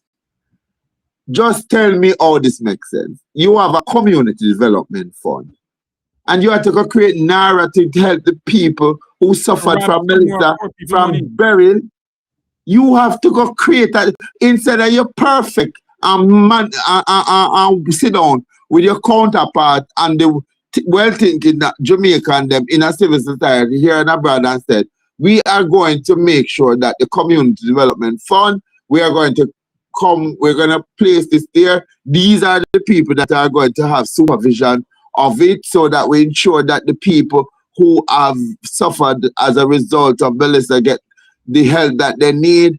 I want in every constituency, I want a community clinic to have psychologists and psychologists and counselors who can meet the people and talk about the devastator. They know that they're there. So in one section of in a part of the community, this is where you can go and get a hot meal if you still have to live on that appalling. And we work it. You want to tell me say we are so unintelligent that we have to create a new bill to fix something, to get aid to the people of Jamaica quickly. And this was money that we get from Beryl, we get money from Melissa, we say world-class, brightest minister of finance in put money to insure the country. And you tell me, Jeffrey, in 2006, the people them have now wait for another hurricane season for come. And how terrified. Does it look like these politicians give a flying kahuna, flying coot? The politician and the Jamaican people don't care. This is why I'm telling you. I'm glad you care. I don't know why you keep on harping that if people like you, they sit on your yard and go make $2 per year, $1. And left them to suffer like the Democado and the Melhedo and the this and the that. Maybe one day when the situation is so bad, because as you rightfully said, Jamaicans don't vote on policy. And if this is not an example for them, is there a policy that secures the people of Jamaica from every walk of life, from every nook and cranny? You keep on telling me why you have this government bureaucracy, but you know what is not bureaucrat? It's the Prime Minister writing to ask them to maintain Royal Reed position at JC and supported him. Is Royal Reed turning up at every JLP event and still feel like him have a place in the Jamaica Labour Party, and nobody in there turn them back at him. He's a man that beat a woman, but because he married her, there's a place where, look here, man. You see, I keep on asking the question on this platform. Rocky me need to answer the people of this country. And when you think who ordered the JCF and the JDF into Tivoli Garden, but mostly, who ordered the JDF and the JCF into Kirkland Heights, in the home of the late Clete Clark? Who ordered it? And Jeffrey, if him own a nephew, Nigel never thought that it was a great injustice done by the Jamaica Labour Party. I remember when Peter Phillips talked about the surveillance situation, and he was called, and Peter Phillips, I'm not big on the guy, but he was called an informer to the point that he might tell us, step out the door and talk to me, I'm thumping on your face. If him nephew, that is one of the brightest man that lived in Jamaica, his brother, Keith Clark, brother Clark, remember, got sacked by the Michael Manley government when him did go put some stop order upon cigarette and the rich people them. If his nephew never felt that that was a great injustice done against his family and took a position in this country, sided with the political party that dead Mr. Clark, then Jeffrey, I think me, I go come by your program and talk about it. You know why I do it? You know why I do it? I know Dr. Clark, the wife, and the daughter. And they're living somewhere in the United States here now. And they're grieving. They're grieving. And that's the reason why I asked about it, Because I remember when gunmen came in on my grandmother. When gunmen came in on my foster parents. And when you have the state assassinating Jamaicans on the soil, you must listen to me, Lou. I say it and I say it again. You have some of these politicians, they shall name you know what before they're dead. For the wickedness have done to the people of this country. How many Jamaicans was dumped into a mass grave into Maypen Cemetery or Kingston Cemetery? How many? I tell you, I remember sitting at home and watching 27 caskets in the Denham Town Center. And I said to myself, never again would I want to witness that. And that was the time of the Dudos and the Dudos when they were trying to capture Dudos. And then when I heard of how many young men who left their home to go down there and to die for Dudos, and I know that they were going to die and that nothing would have come of it. And then you bring a commissioner of inquiry that had no teeth. Waste poor people money. Pay them basically money to put on a pantomime. And when me say poor people never break with them political leaders, I said, no way you're going to stay here after we just go watch 27 of our brothers and sisters. But the fact of the matter that you had people like my friend, where him mental health probably need to check out, but me still rate him. Yes. When you see Light go down there and then dash out Light and then hang him, and people thought that it was so funny because Lloyd is just a madman. you know that some of the people who make a difference in this world who are never given the recognition are mental health people who are never given the record because they are passionate about justice. There is a friend of mine now by the name of Lance that police beat him and him arrive him on a paper them forget justice and everybody listen to him. The other day him asked me if come for him and we go up at the ministry of Malabu Malabu Foot and Dalrymple, and he said, don't tell them what my name is, just tell them yours and tell them that you're going to see, because once they know it's me, they're not going to let me in. And Jeffrey, when we got up to Hope Road at the office, I told them who I was and why I was there. And when we reached almost, the lady said to him, oh, at the man, at the same madman wherever I met the problem. That man has been beaten at the court by a police officer. And let me tell you, the sheer suffering that he has endured as a citizen of this country, who left this country, even in the administration and the distribution of his deceased parents' property, how this man was handled.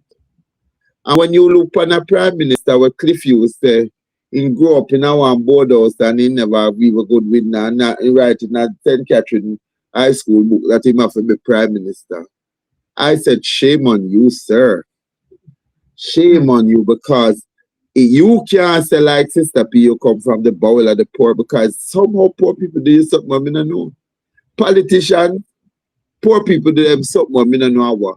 But poor people must understand that their circumstances are never going to be changed, are going to change if they continue to believe their lies. You must, and not only that, Luke.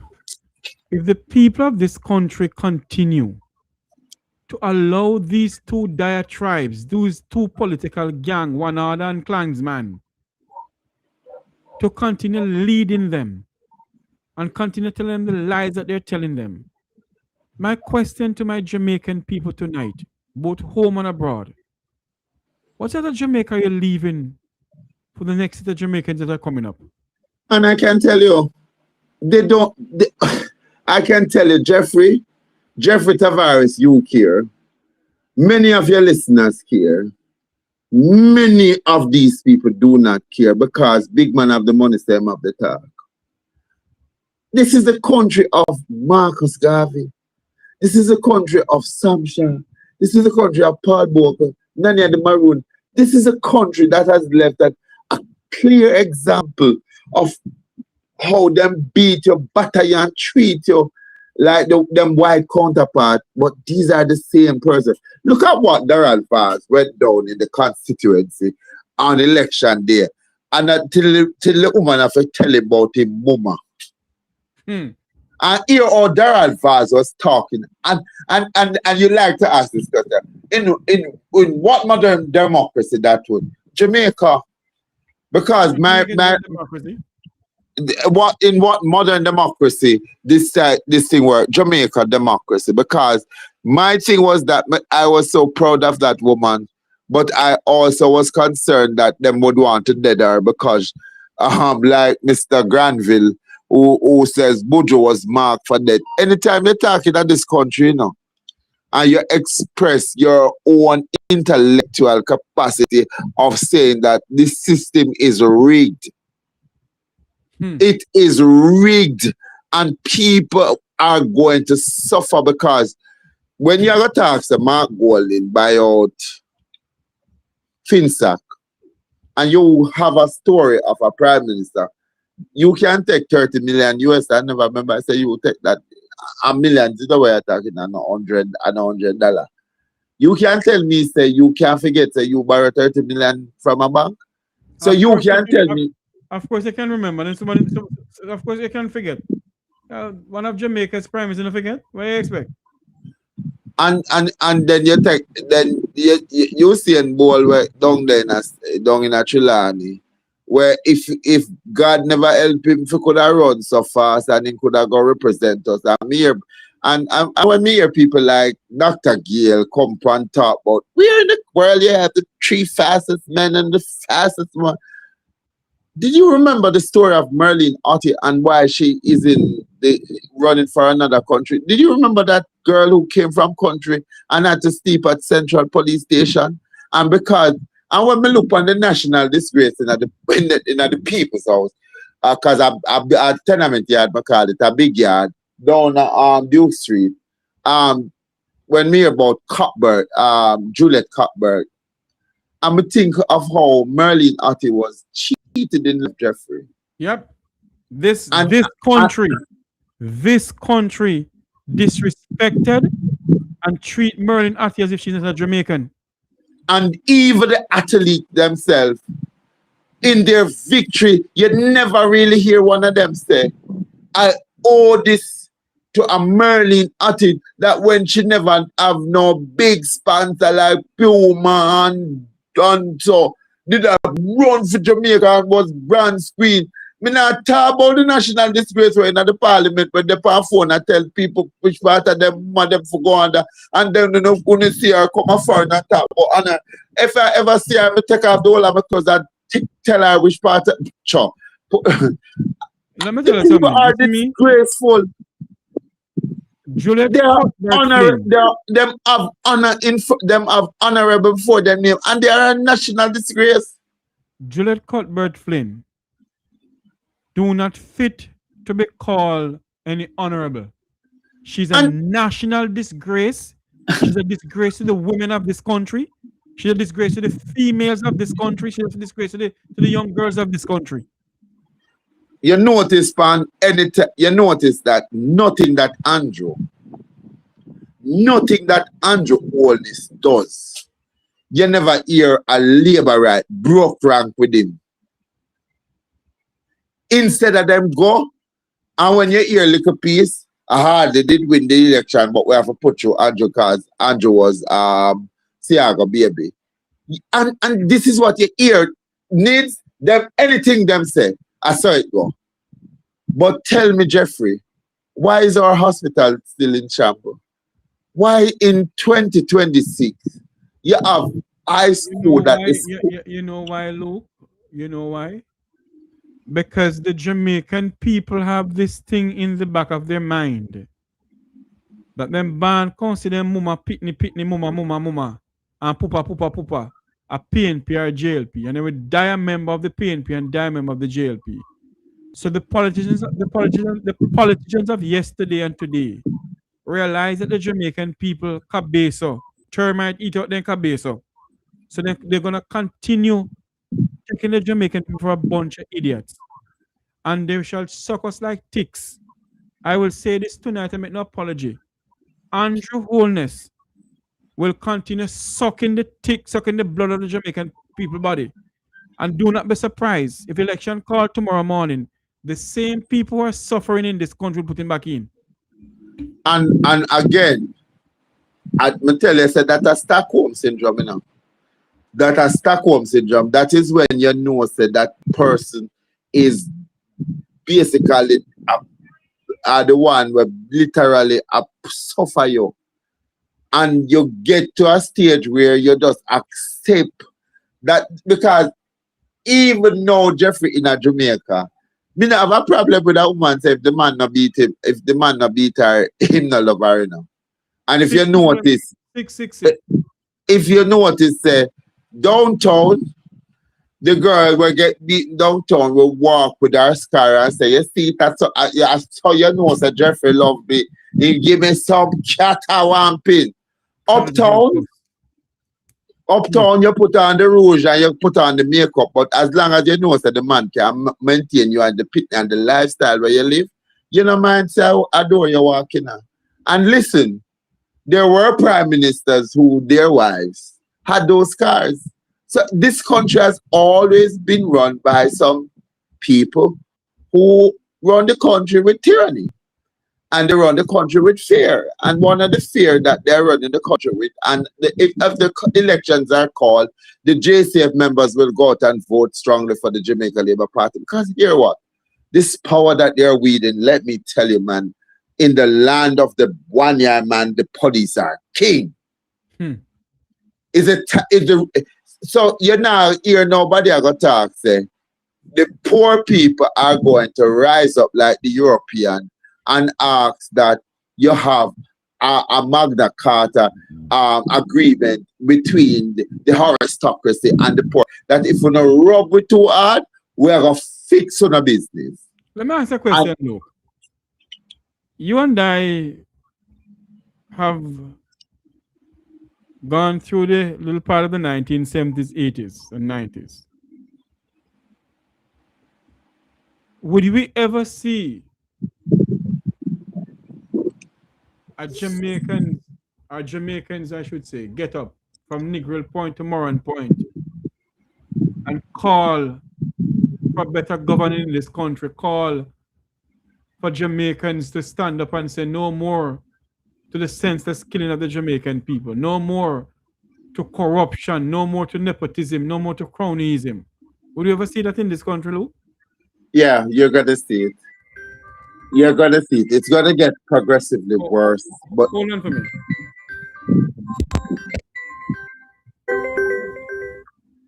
Good night, Mek Wi Talk, you're live. Hello? What's up, my friend? Yeah, man, you're good. You want to talk on air? Oh, you're live now? Yeah, man, live. I'm live. Yeah, I was kind of listening to the entire scenario with the lady that got unalived Bojo from Montego Bay. Yes. And I was hearing you mentioning something like 5 persons from her family died. I made a mistake. It's 5 persons from that area. 2 from her family. She met the second one. Okay. By the police as well? The death squad that Andrew Holness, Harris Chang, and Dr. Kevin Blake has down there. But you know, Jeffrey, paid by the taxpayers of this country. I have seen different well-minded or well-thinking Jamaicans unearth videos of the Honorable Prime Minister speaking about what he would do, and now that he's the main person, he's the head of state. I wonder if Mr. Holness take time out and look back on what he was selling that the Jamaican people bought hook, line, and sinker. Let me say something to you, sir. The former Prime Minister of this country once went either in the parliament or in a political campaign. Luke can back me up with this one. Or Bruce Golding. And he told the members of the People's National Party that termite eat out them brain. Termite has eaten out the Prime Minister's memory, sir. You know, he doesn't remember what he says to the people of this country, sir. But I'll go one better with even the statement that you make. Good night, Luke. How are you? Good night, Wakwa. Jeffrey, when we speak about Jamaica and of Jamaicans per se, education is paramount. If the people cannot think rationally for themselves. Let me say something to you, sir. The Jamaican people have been thinking, the politicians rather, have been thinking for the Jamaican people from the time we went to England to ask for independence. I'm going to say this and I make no apology. Jamaica sent an educated idiot to England, and one who could hardly read and write, to ask for independence for this country, sir. And when we get it, sir, what have we gained from independence? Yet we're asking for a republic? Jeffrey, my Norman Manley, Norman Manley, he did say that his generation was to fight for independence and whatever that was, because what we got was a powder constitution that says that what we got was a powder constitution. It wasn't a constitution written by our peer. We inherited it and it served Britain. Long live the the royal may they reign over us. And they did try for us to sing how beautiful and majestic the crown was. And now we are at 2026 with a constitution that is outdated. And what this new government tried to do was to walk back the charter of freedom and right and to have more state power. So it's not that they were investing that the citizen of the country has power, and this power show that it work because we can't hold our politician to account. Again, I say to you, say, when you hear a woman in the Jamaica Labour Party talk about how the member of parliament and the honorable minister and the things that he was doing, when you hear she come out and we have state agency to investigate criminal activity and you see nothing now come out of it, you know that the people are not, we don't have any real power. Because we talk, and then we still see them and talk about honor. If we didn't start when we see them, we just turn we back and know say, Uno will never get we not going to give you no accommodation. Yes, sir. So again, Jeffrey, you have to continue to build the base. You are one of the people who are building a strong base of Jamaicans. You know what people just start to think about what they have gone through. When we go out, remember you live in America, me live here. When we go out there, me hear people, I repeat what you said and I think it through.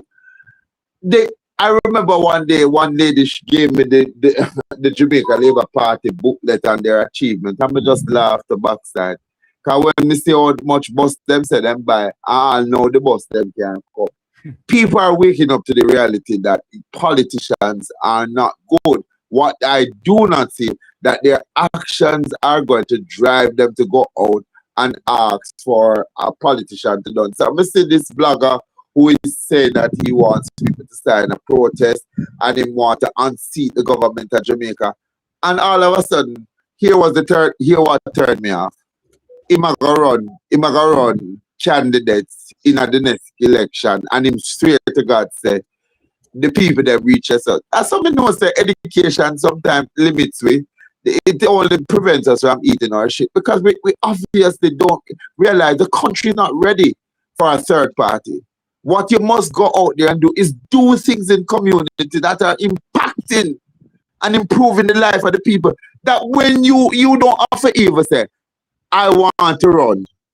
People will tell us, go and go put in your vote and run as an independent and an election day. But everybody wants to have Jamaica problem. Too much savior to Jamaica, but not many people are doing what needs to be done on the ground. I saw this week a woman have a baby, but she put in a shed for 2 days. And when the resident them can't take no more for bucket or water bottom, and then one day must bust. Then call CD said they never have nowhere to keep the pitney. And then they call the police. And I saw a little boy who was suffering from either autism or Down syndrome being taken away after being in a shed where them lock him up like goat in this country. It is not politicians alone in this country are wicked and black and bitter and white. I know I'm say black. White and bitter. It is the very common people towards the people. How them would have take the hurricane relief things them and pack up in them house and say, we are doing this in the name of the people. I was working with a charity in this. Hold on a minute. Remember we're gonna say, remember we have a call online. Caller, are you still there with us?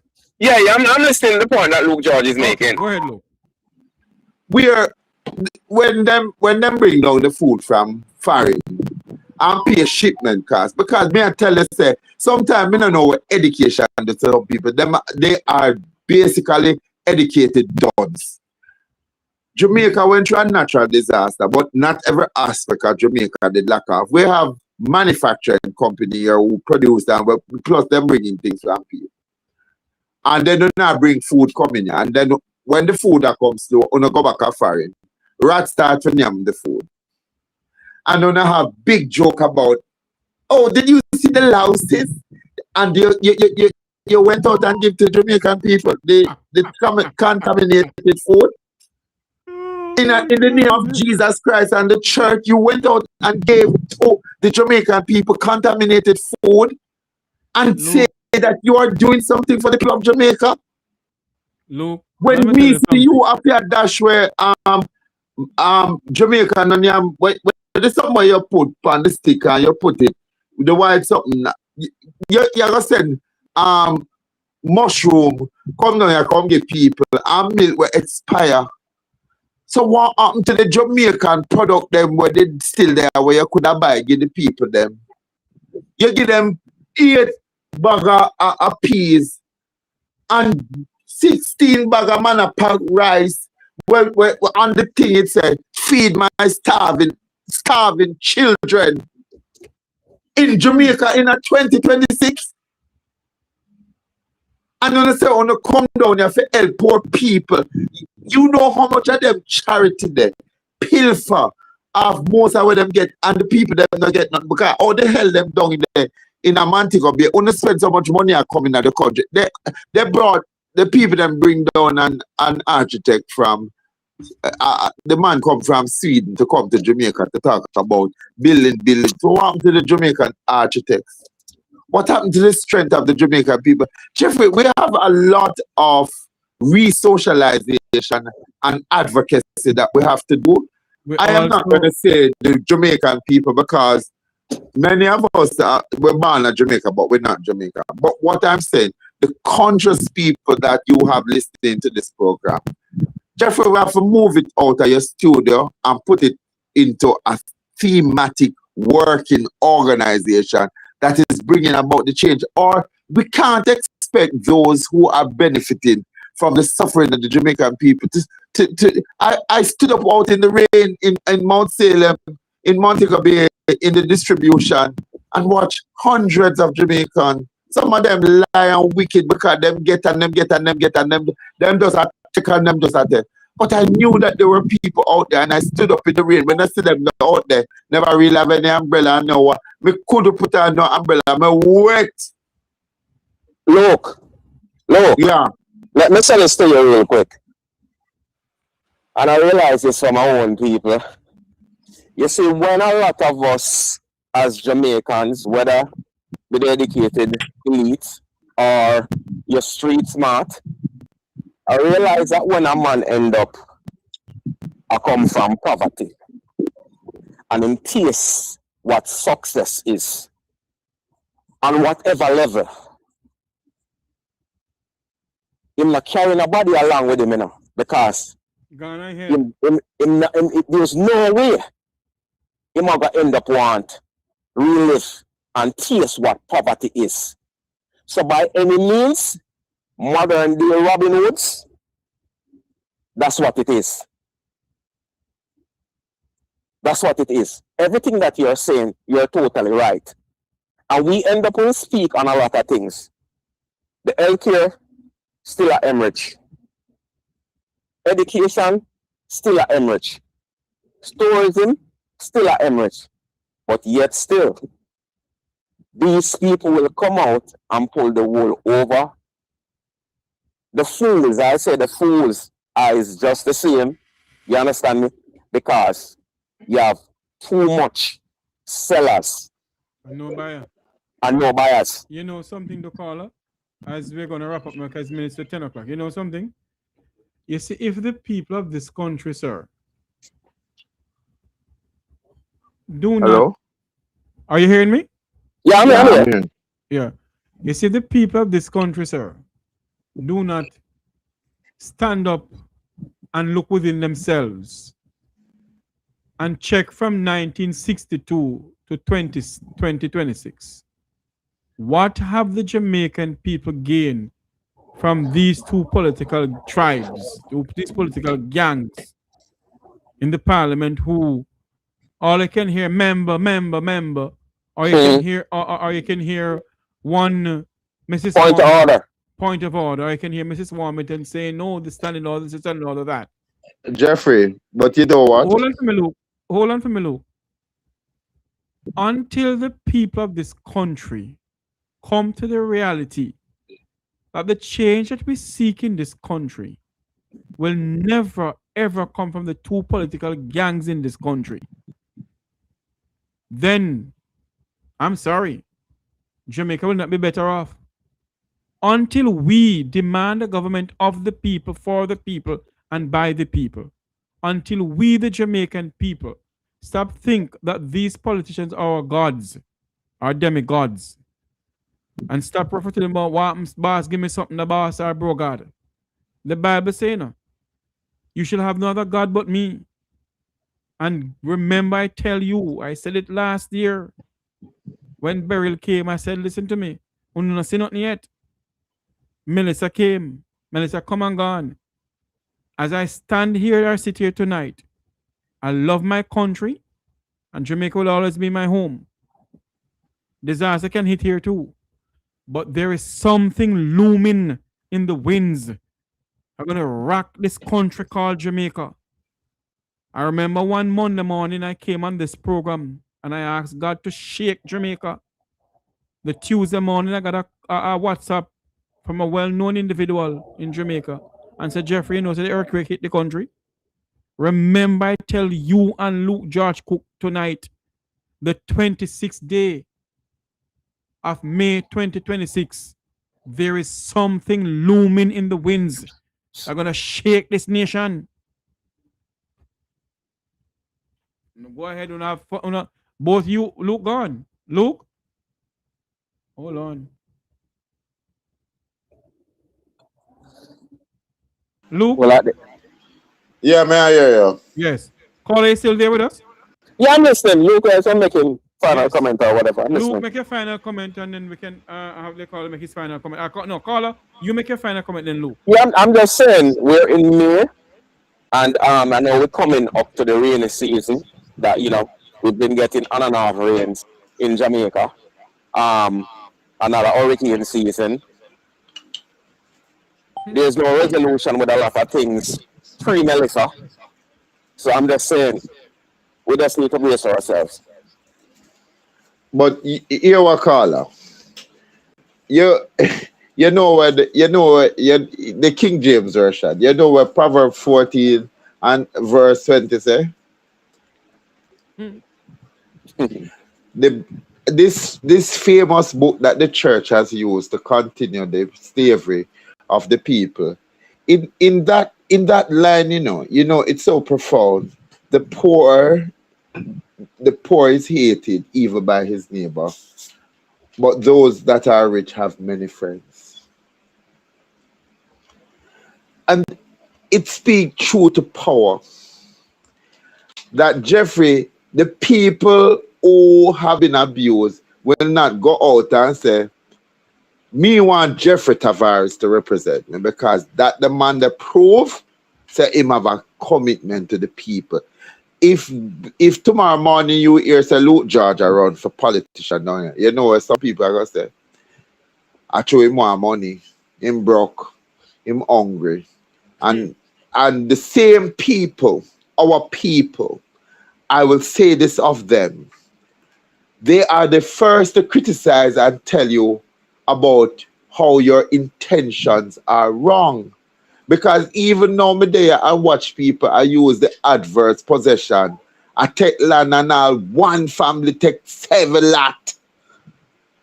And them not believe in building no community space. Them not believe in community. They just take the lot and they go to the national land agent and then them tell the all land agent lie out them live on proper for 12 years and them pay. And then as them get it, them run off the people them where them eat them. We grew up in a tenement yard, them out of one pot, feel hungry alike. So I'm telling you, the cruelty of the nation is the people, and we have to start to make Jeffrey the resolution that says we must go back to being our brothers and sisters keeper. The nation should have wait for nobody. One man say we are go down a man to go stand up down there, we are go protest the Bulgin, and we are going to make the security force know say we no want that, because them are first citizen of this country and civilian, then them a policeman, but them have to come back to being civilian. Woe be unto those who mistreat and abuse us when them feel like the power is invested in them. Because what the hell, one of the day when you're out the road and you collapse out there, some people just walk over you and them say, oh, you're a part of the national firm of killing people and disrespecting the Jamaican citizen. Woe be unto you. Woe be unto you. Even the poor neighbor hates him. No care how good your intentions are. People ask you, which one of the 21 ruling family you come from? And all of a sudden, you are nobody. You think the people them in America will support the Prime Minister? I go come support Dirty Foot Luke George Cook. You think them are going to come here come say, let me stand with you and let me help you with your candidacy. And let us use you as an example to make a difference in the life of the Jamaican people. Where it's not just talk, Jeffrey, but we're doing things.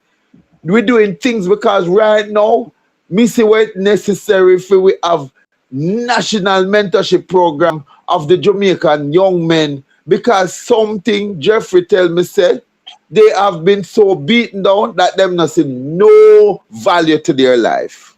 There's no hope. When those boys left their homes and went to Tivoli Garden to fight, you remember the chant was Jesus died for Dudus. Oh, So Jesus died for us, and we will die for Dudus. Yes. Jeffrey, then that the life they look like it value, don't and your mama never even get your body because then said down at the back of the cemetery near to the down to the train line, how holes were dug. But let me tell you, in modern Jamaica, you talk about that. You see, when you talk about a pauper's burial, you know, say, when them a bury pauper burial almost every second Wednesday of the month, 40 people, them tie up in a sometime cloth because them start build them the raw box and throw them down.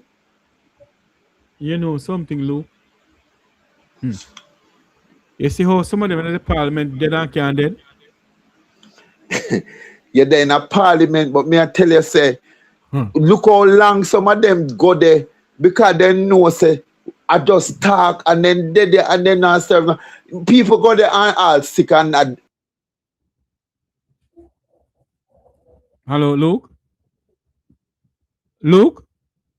Luke? Caller, go ahead. I think we have lost Luke. Yeah, at the end of the day, Jeffrey, it comes down to one thing. That's like you said. Yep. If certain things is not beneficial to you, there's no benefit. I'm not going to stand by you and represent you. Because remember, it's about the gratification, the gains. It's not about the people.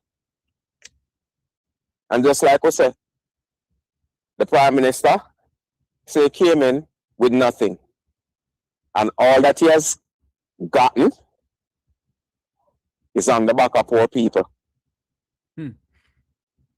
On the back of poor people.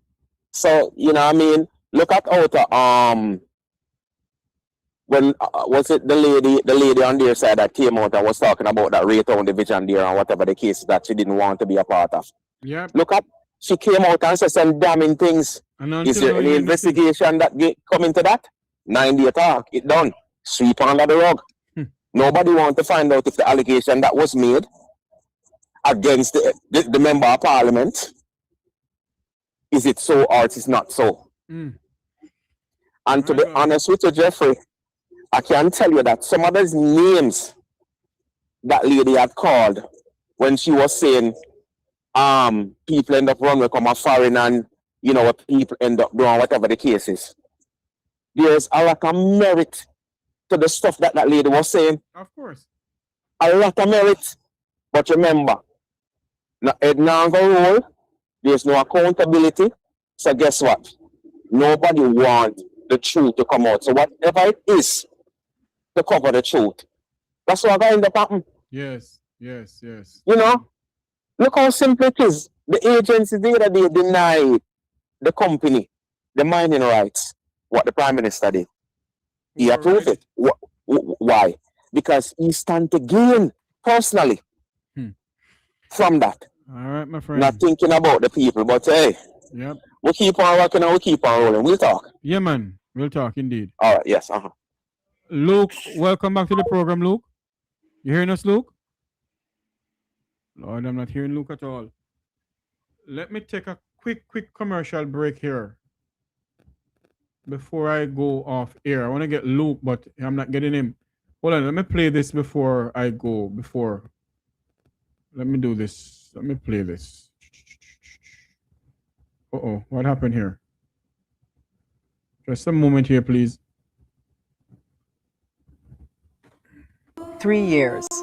655 lives lost after encounters with Jamaica's security forces.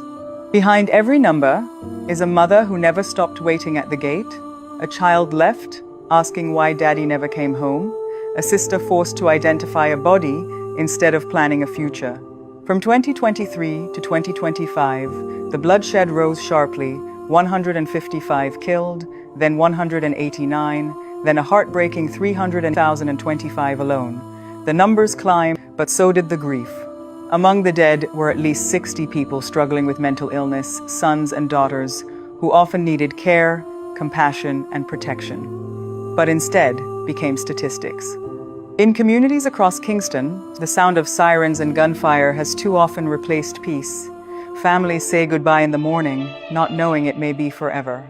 For some Jamaicans, the Jamaica Constabulary Force represents safety. But for others, their story ends with yellow tape, unanswered questions, and funerals no family was prepared for. This is more than data. These are broken homes, empty chairs, silent phones. A country mourning names that should never have been reduced to numbers. And somewhere in Jamaica tonight, another mother is praying her child makes it home. Another mother is praying that her child make it home. Jamaicans, let me say this to you all tonight. Let me get back Luke and then we're going to wrap up. Luke?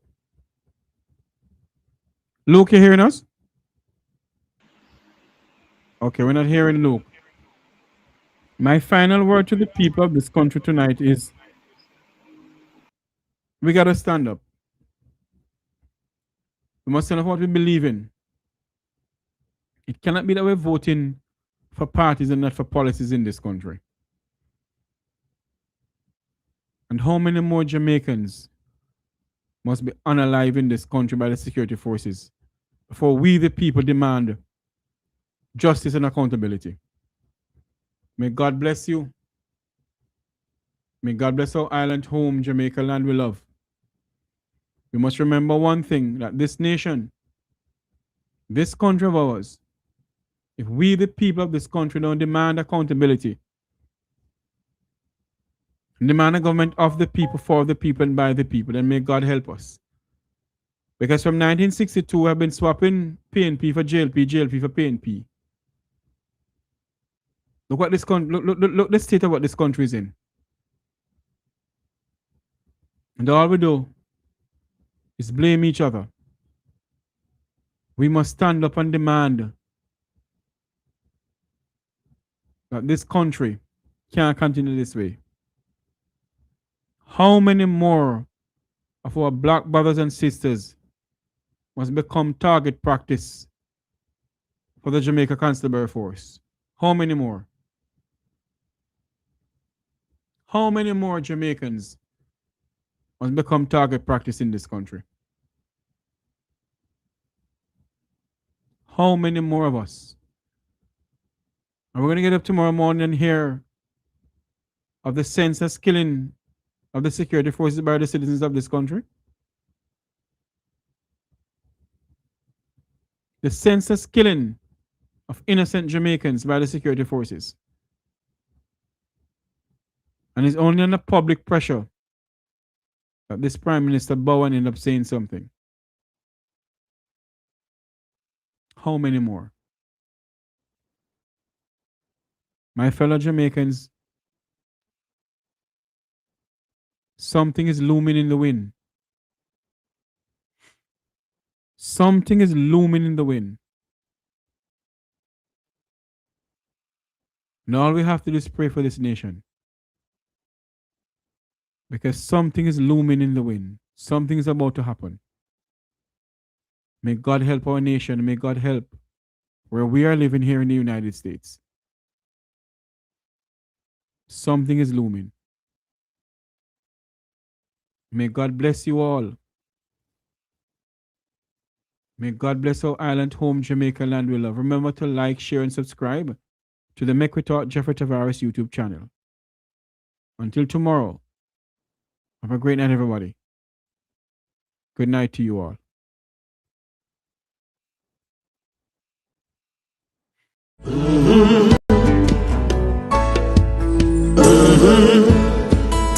When the game gets rough and this life just seems so tough, Mek Wi Talk, my people, Mek Wi Talk.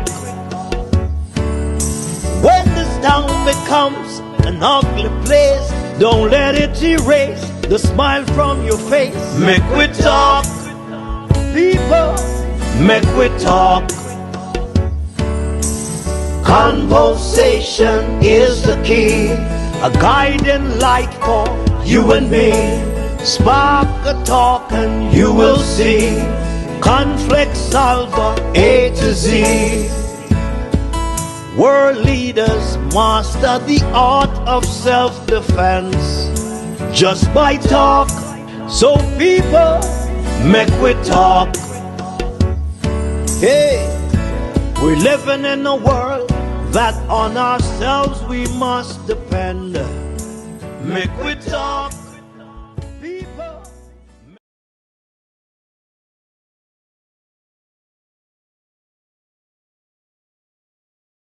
Hear the word of the Lord, Jamaica. Hear the word of the Lord. The plan is to make things as difficult as possible for the people by not supporting them in any serious, significant, or sustainable way, with the hope that in frustration they would move away and go somewhere, go to go live with their family, find somewhere else, so that they would not have the problem or the responsibility to relocate them. So it's a waiting game. I hear the Lord saying it's a waiting game. So yes, you touch a little there and you touch a little there. Nothing significant. Nothing sustainable. And the hope is that with the hardship, with the difficulty, and the nigh impossible situations that would confront the people, they would leave in frustration. Can't bother. Just pack up whatever little they have, and most have lost everything. And whatever little they have, it is damaged. But they will just pack up and just go somewhere. Pack up and maybe each up with family, each area, so that those communities, those areas would be left vacant so the authorities can take them over. Hear the word of the Lord. But I'm here to say today that that strategy is not going to work. The Lord is going to allow it to blow up in their faces. And God is also going to judge them as a result of it. The Lord has heard the cries of the people. Yes, they're crying. And he is about to respond.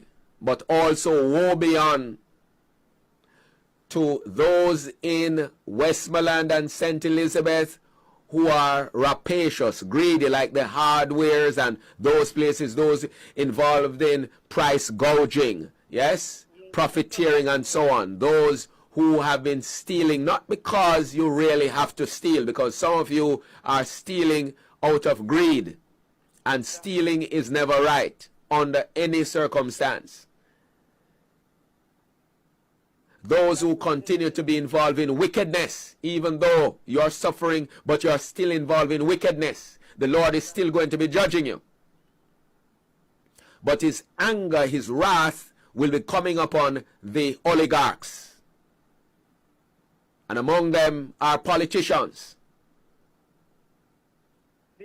The Lord is not asleep, and he has noted what is taking place right across the island of Jamaica, and even in the West, and in particular there in St. Elizabeth, Westmoreland, and elsewhere, but especially those two parishes. So there's more judgment to hit those two parishes. There is witchcraft. When I go down there to do ministry, and every week we have to go down, every week we have the teams going down.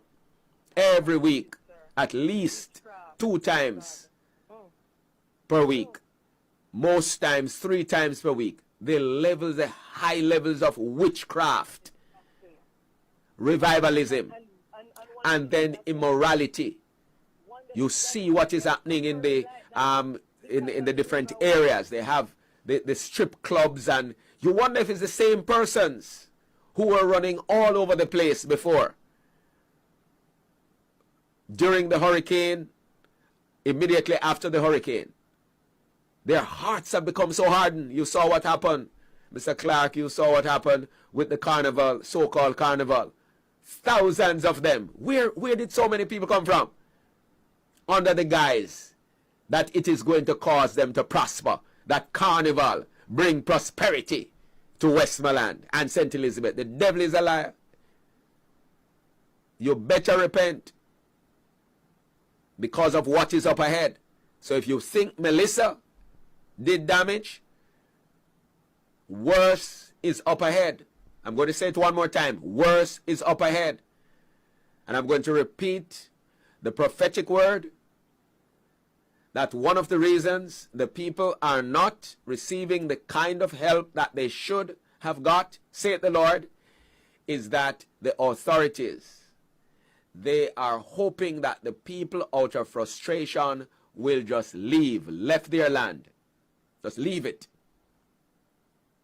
so that they can take over. But it's not going to happen. There is a midnight cry that will come upon this island of Jamaica. The Lord will be visiting. Remember, the churches are not going to escape, because one of the reasons this wickedness can take place in Jamaica is that many of the churches are complicit. Where they are not complicit, they are complacent.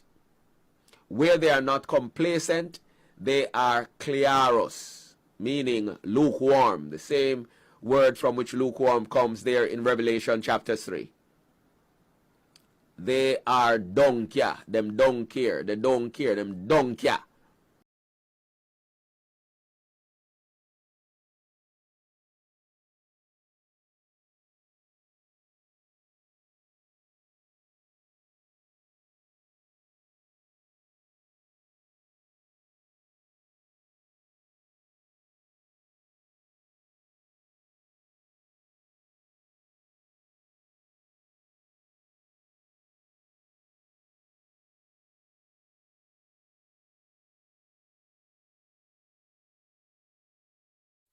I got arrested a few times.